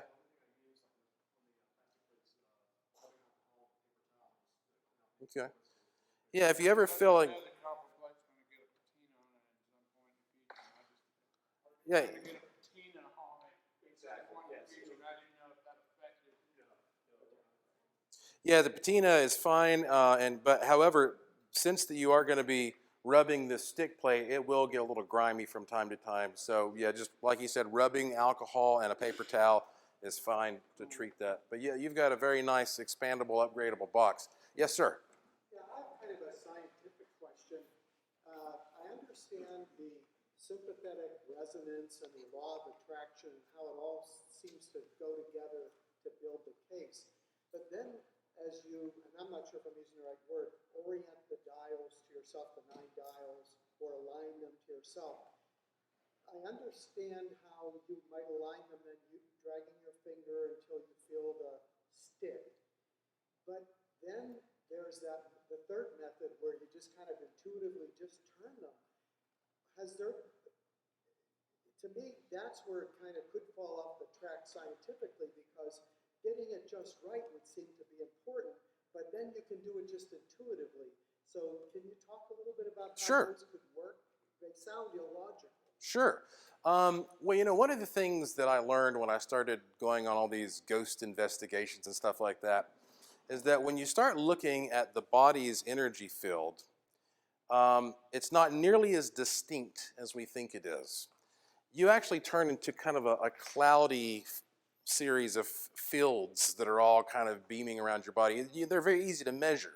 I mean, I have a meter that I enjoy using. It's called a tri-field natural EM meter, and you can pick up just the electrostatic field around a human body from sometimes 10, 15 feet away.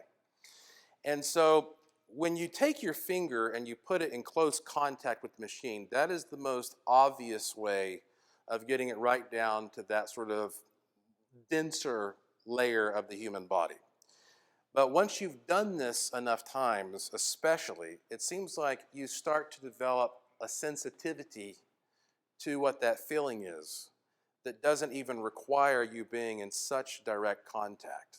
It's almost like that you can feel within your total biofield whatever that moment of change is, where it connects with something inside the machine. And now, for me personally, it took years for me to get to the point where I could do that. I always used the stick method. For me, the pendulum method, I don't know why, it seemed, you'd think it'd be clearer, but I didn't like something about the pendulum method. But the intuitive method, after years and years of doing it, it started feeling right to me. It started clicking. And all I can think of is that it must have something to do with just that repeated exposure to what that feeling of the stick is like. And once you become very familiar with that, then you can tell it happening in the layers of your energy field that extend beyond the mere physical layer. Sure. Any other questions? Yes, ma'am? I have a black pyramid with my birthmark on my right foot. Can I take my put it on the copper, and then as I'm doing the rubbing, and my foot's on there, and I'm tuning so that it can actually be programmed for my birthmark, you know, what I was born with, instead of just a picture. Oh, okay.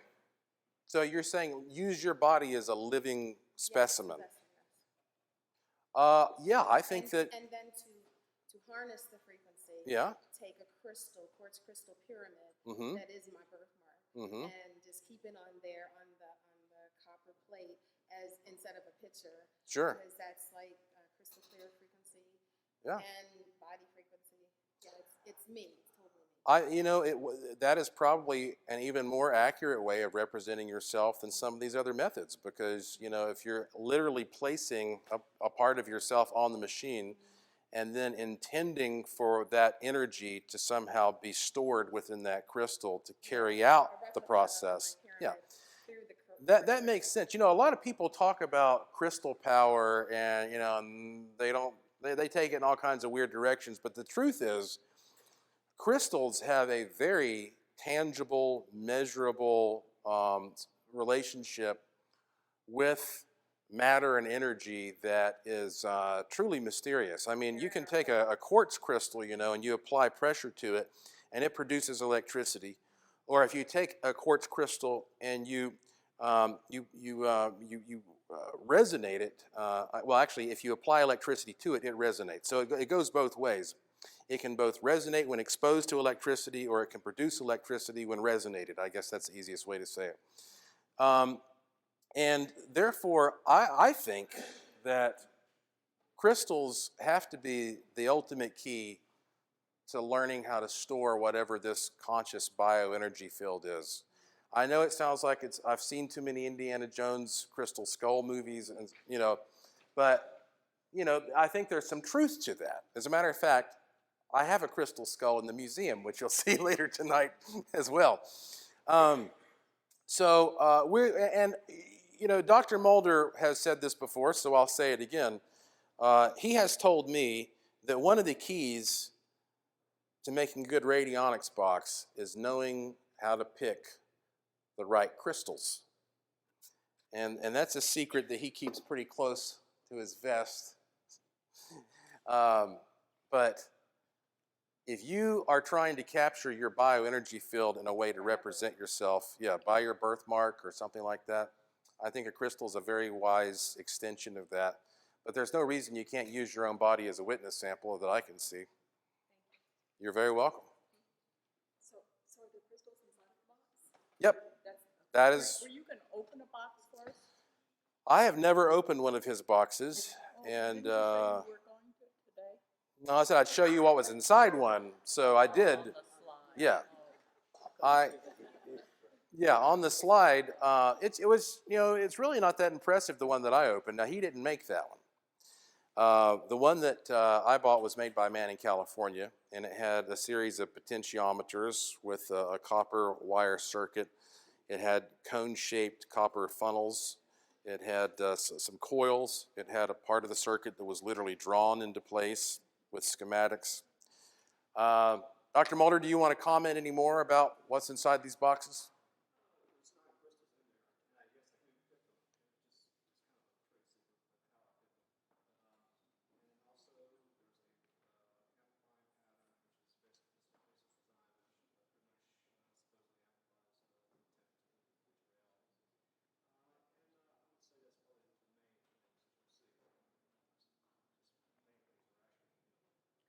He's a very soft-spoken man.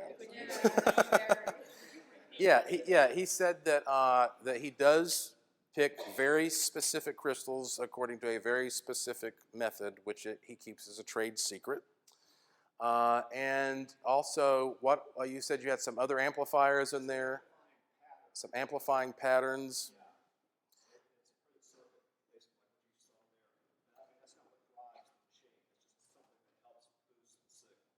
Okay, so various boosters. I don't honestly know. I've never opened one of his up, and I kind of felt bad when I opened up that one I had and ruined it.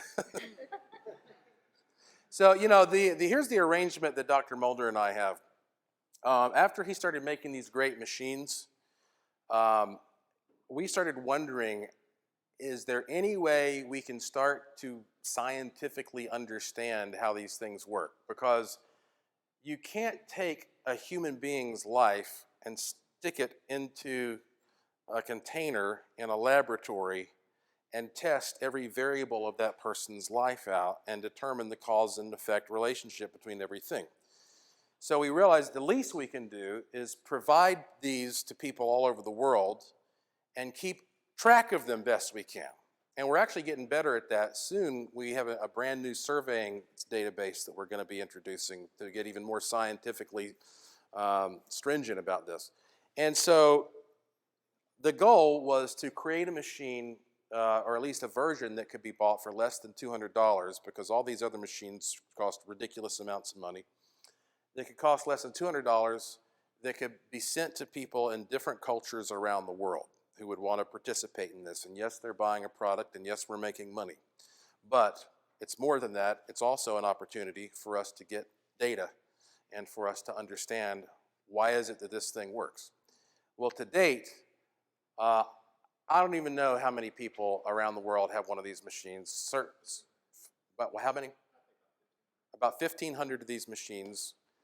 And every country you can imagine. I don't think you can name a country where somebody doesn't have one of these machines.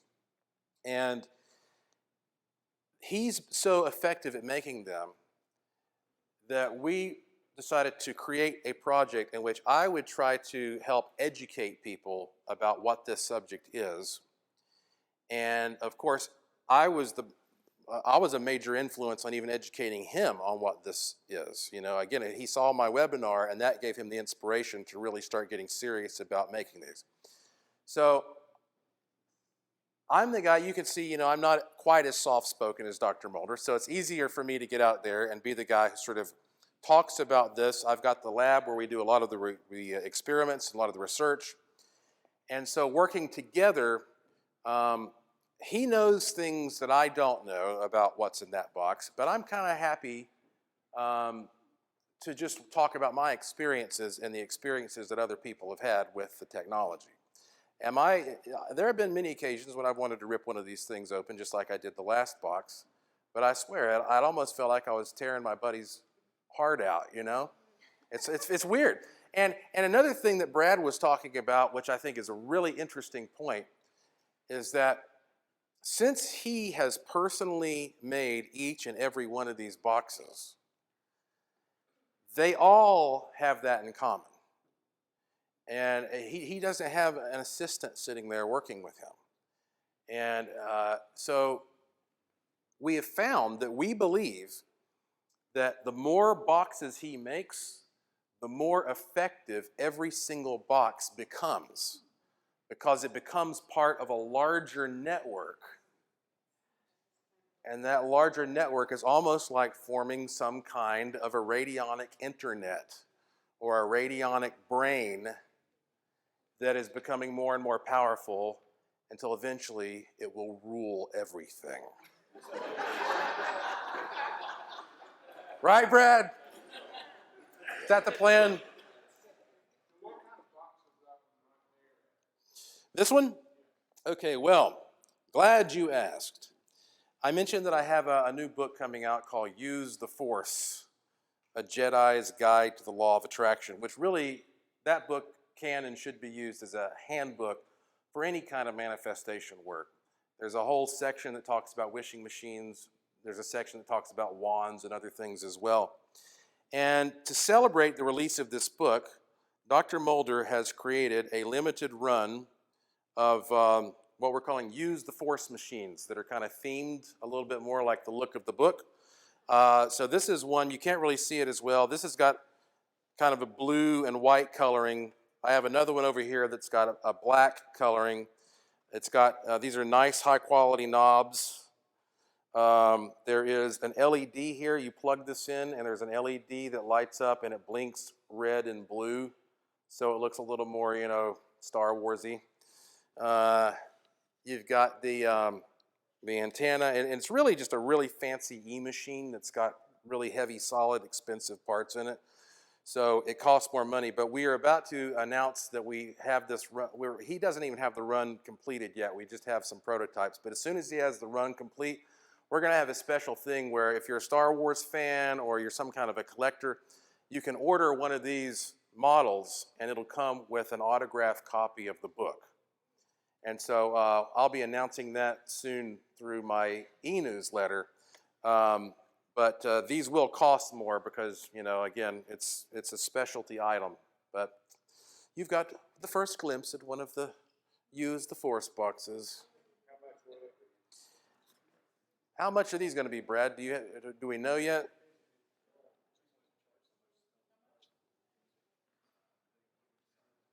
We don't know yet? Yeah, we're not sure yet. He's still sorting out the parts and trying to figure all that out. But hopefully we'll have something like, well, my book comes out August 1st, so we want to have something, you know, we can hurry up and get out there this year to tie into the book nicely. Has anybody ever tried plugging one like I have into another box, take the input and the output, plugging it into another input? Yep. Yeah, you can do that. You can take, well, it kind of reminds me of in my laboratory, sometimes on a really wild night, I'll start seeing how many coils I can hook together. And you take, like, say, a secondary from a Tesla coil, and then you hook that Tesla coil into another secondary from Tesla coil, and they call that a super coil. And then you keep plugging in extra coils, and you start getting these incredible high-frequency harmonic pulses. And next thing you know, the ceiling's glowing, glass is breaking. The dead have arisen. It's like Ghostbusters. A dark funnel forms over the roof. So I think, yeah, there have been experiments done by plenty of people. You take these boxes and you start hooking them in together. Yeah, I have 1 with 3 boxes hooked together. Really? He's got 3 boxes hooked together, and it's just an experiment, though, right? Yeah. Yes, sir. So whatever tangible item that you use, it should make contact with the copper plate? Well, traditionally, it should make contact with the copper plate. However, you know, when it comes to this idea of envisioning your witness sample, as I told you I have done sometimes, it makes you think that you can almost create a thought form under certain circumstances if you're very good at visualization.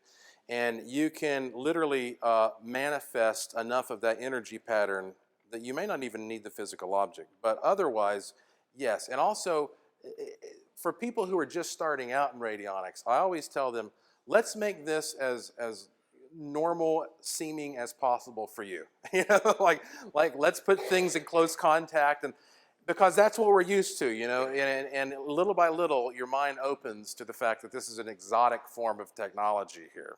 So, but usually contact is the best. Yes, sir. Do you feel like your life's path has been altered at all since using these machines, or how would you feel like your life would be different had you never used these? You know what? That is a great question. And I believe my life has been dramatically altered by using these machines. As a matter of fact, when I first started using them in the year 2000, there was a very noted bump in my life. And since then, it's become clearer and clearer that I believe one of the reasons that I'm here on this earth is to help people understand this. And one of the ways it's helped me personally is that I am naturally kind of a type A personality. And where, you know, I'm the kind of guy who would probably be really good in any kind of a planning situation, you know, planning a military strike or something like that. You know. I'm very detail-oriented, and that makes me, you know, often naturally tense. I have high blood pressure when, naturally speaking, I always had high blood pressure, which runs in my family, and could often have a hot temper, and could be kind of a naturally kind of a curmudgeonly person, to be honest with you. And by studying this technology and understanding just how real the physical impact that my thoughts understanding how real that impact is on the world over these years has dramatically shifted what I send out of my head. Because I know when I transmit something from my head, it's going to come back to me. And I have control over that. So I believe that every single one of us is constantly creating, whether or not you want to be. You are creating all the time. You're always sending signals out. But most of us are sending out signals in all these different, often contradictory places. They're not effective. They're not being tuned in any kind of a substantial way, focused. And this device helps you to stop and take stock of what you're sending out to the world and to be very particular about it.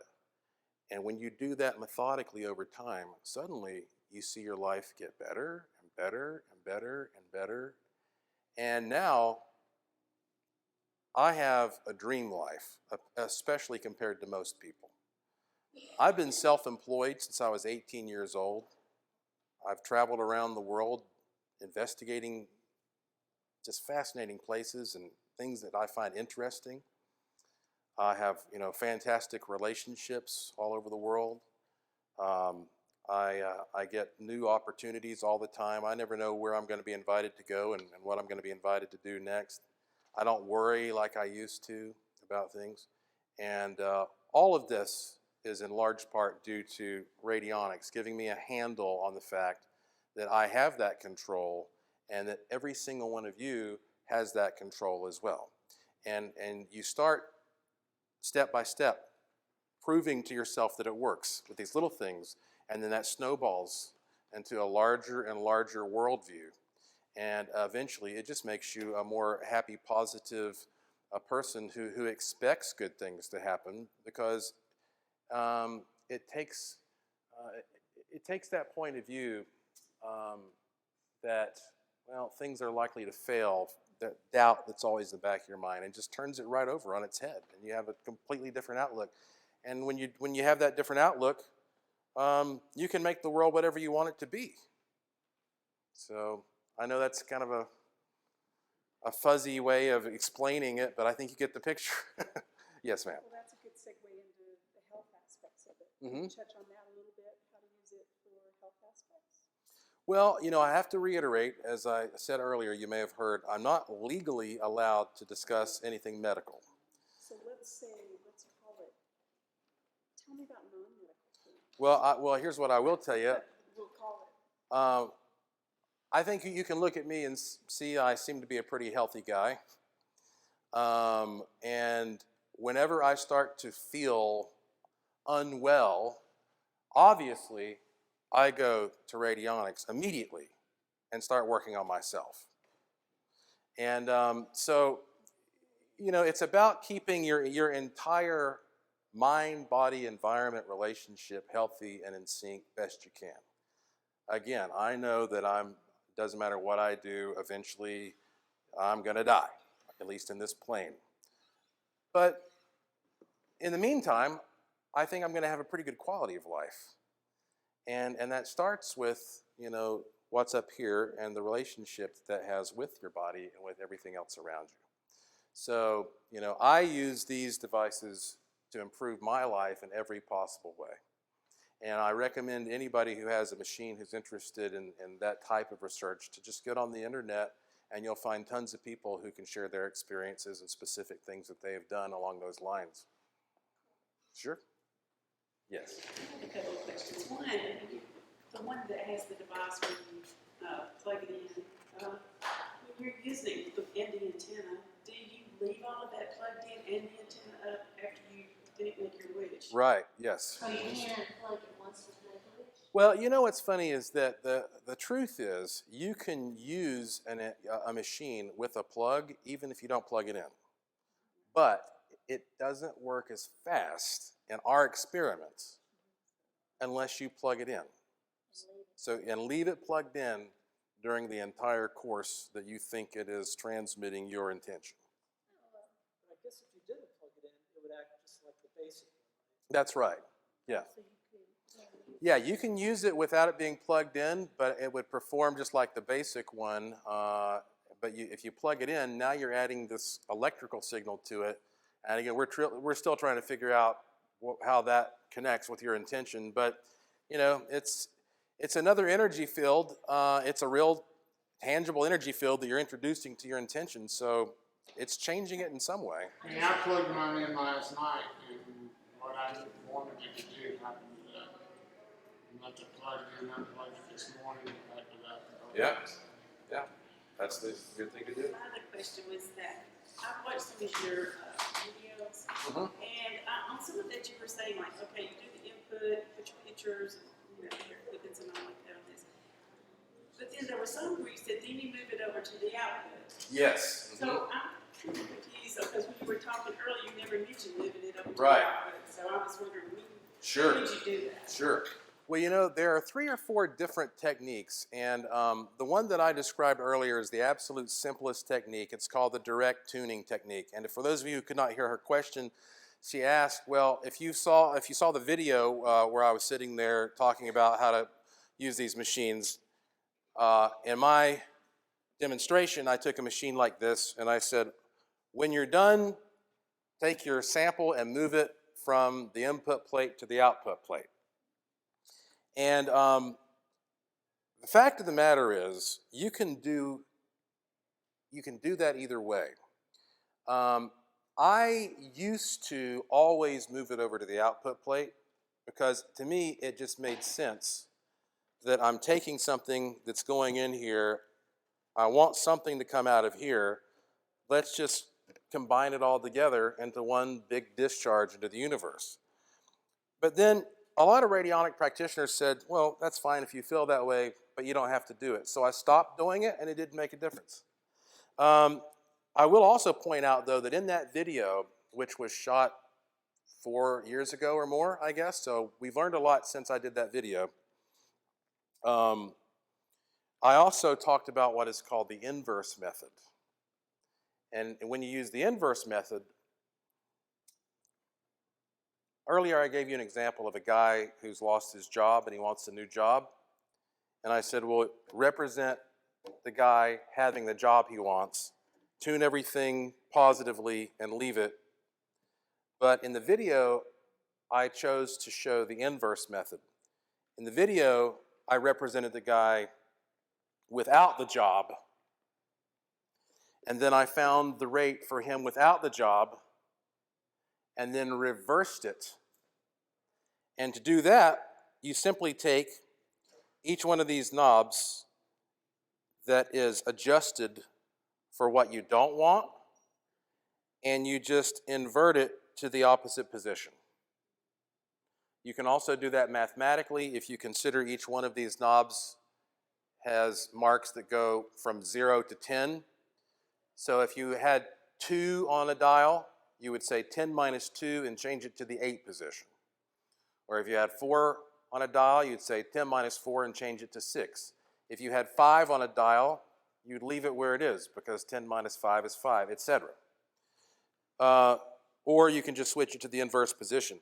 Now I used to use the inverse method a lot because I kind of like the feel of it, like, oh, I found out what the problem is, this is what I don't like, now I get to fix it.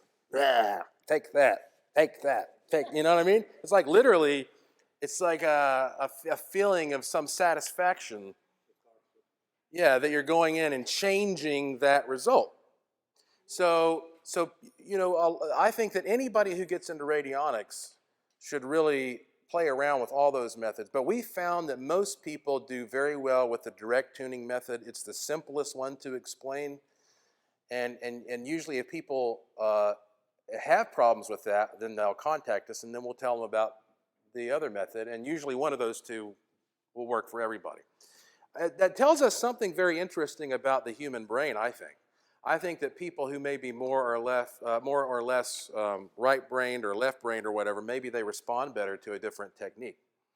But there are variations in how to tune these things. And you will find that, there have been so many books written about this subject, lifetimes devoted to researching it. there's just an incredible wealth of stuff to think about. I read a quote just yesterday by some lady, I wish I could remember it verbatim, who said that essentially radionics is, the study of the interrelationship between all things.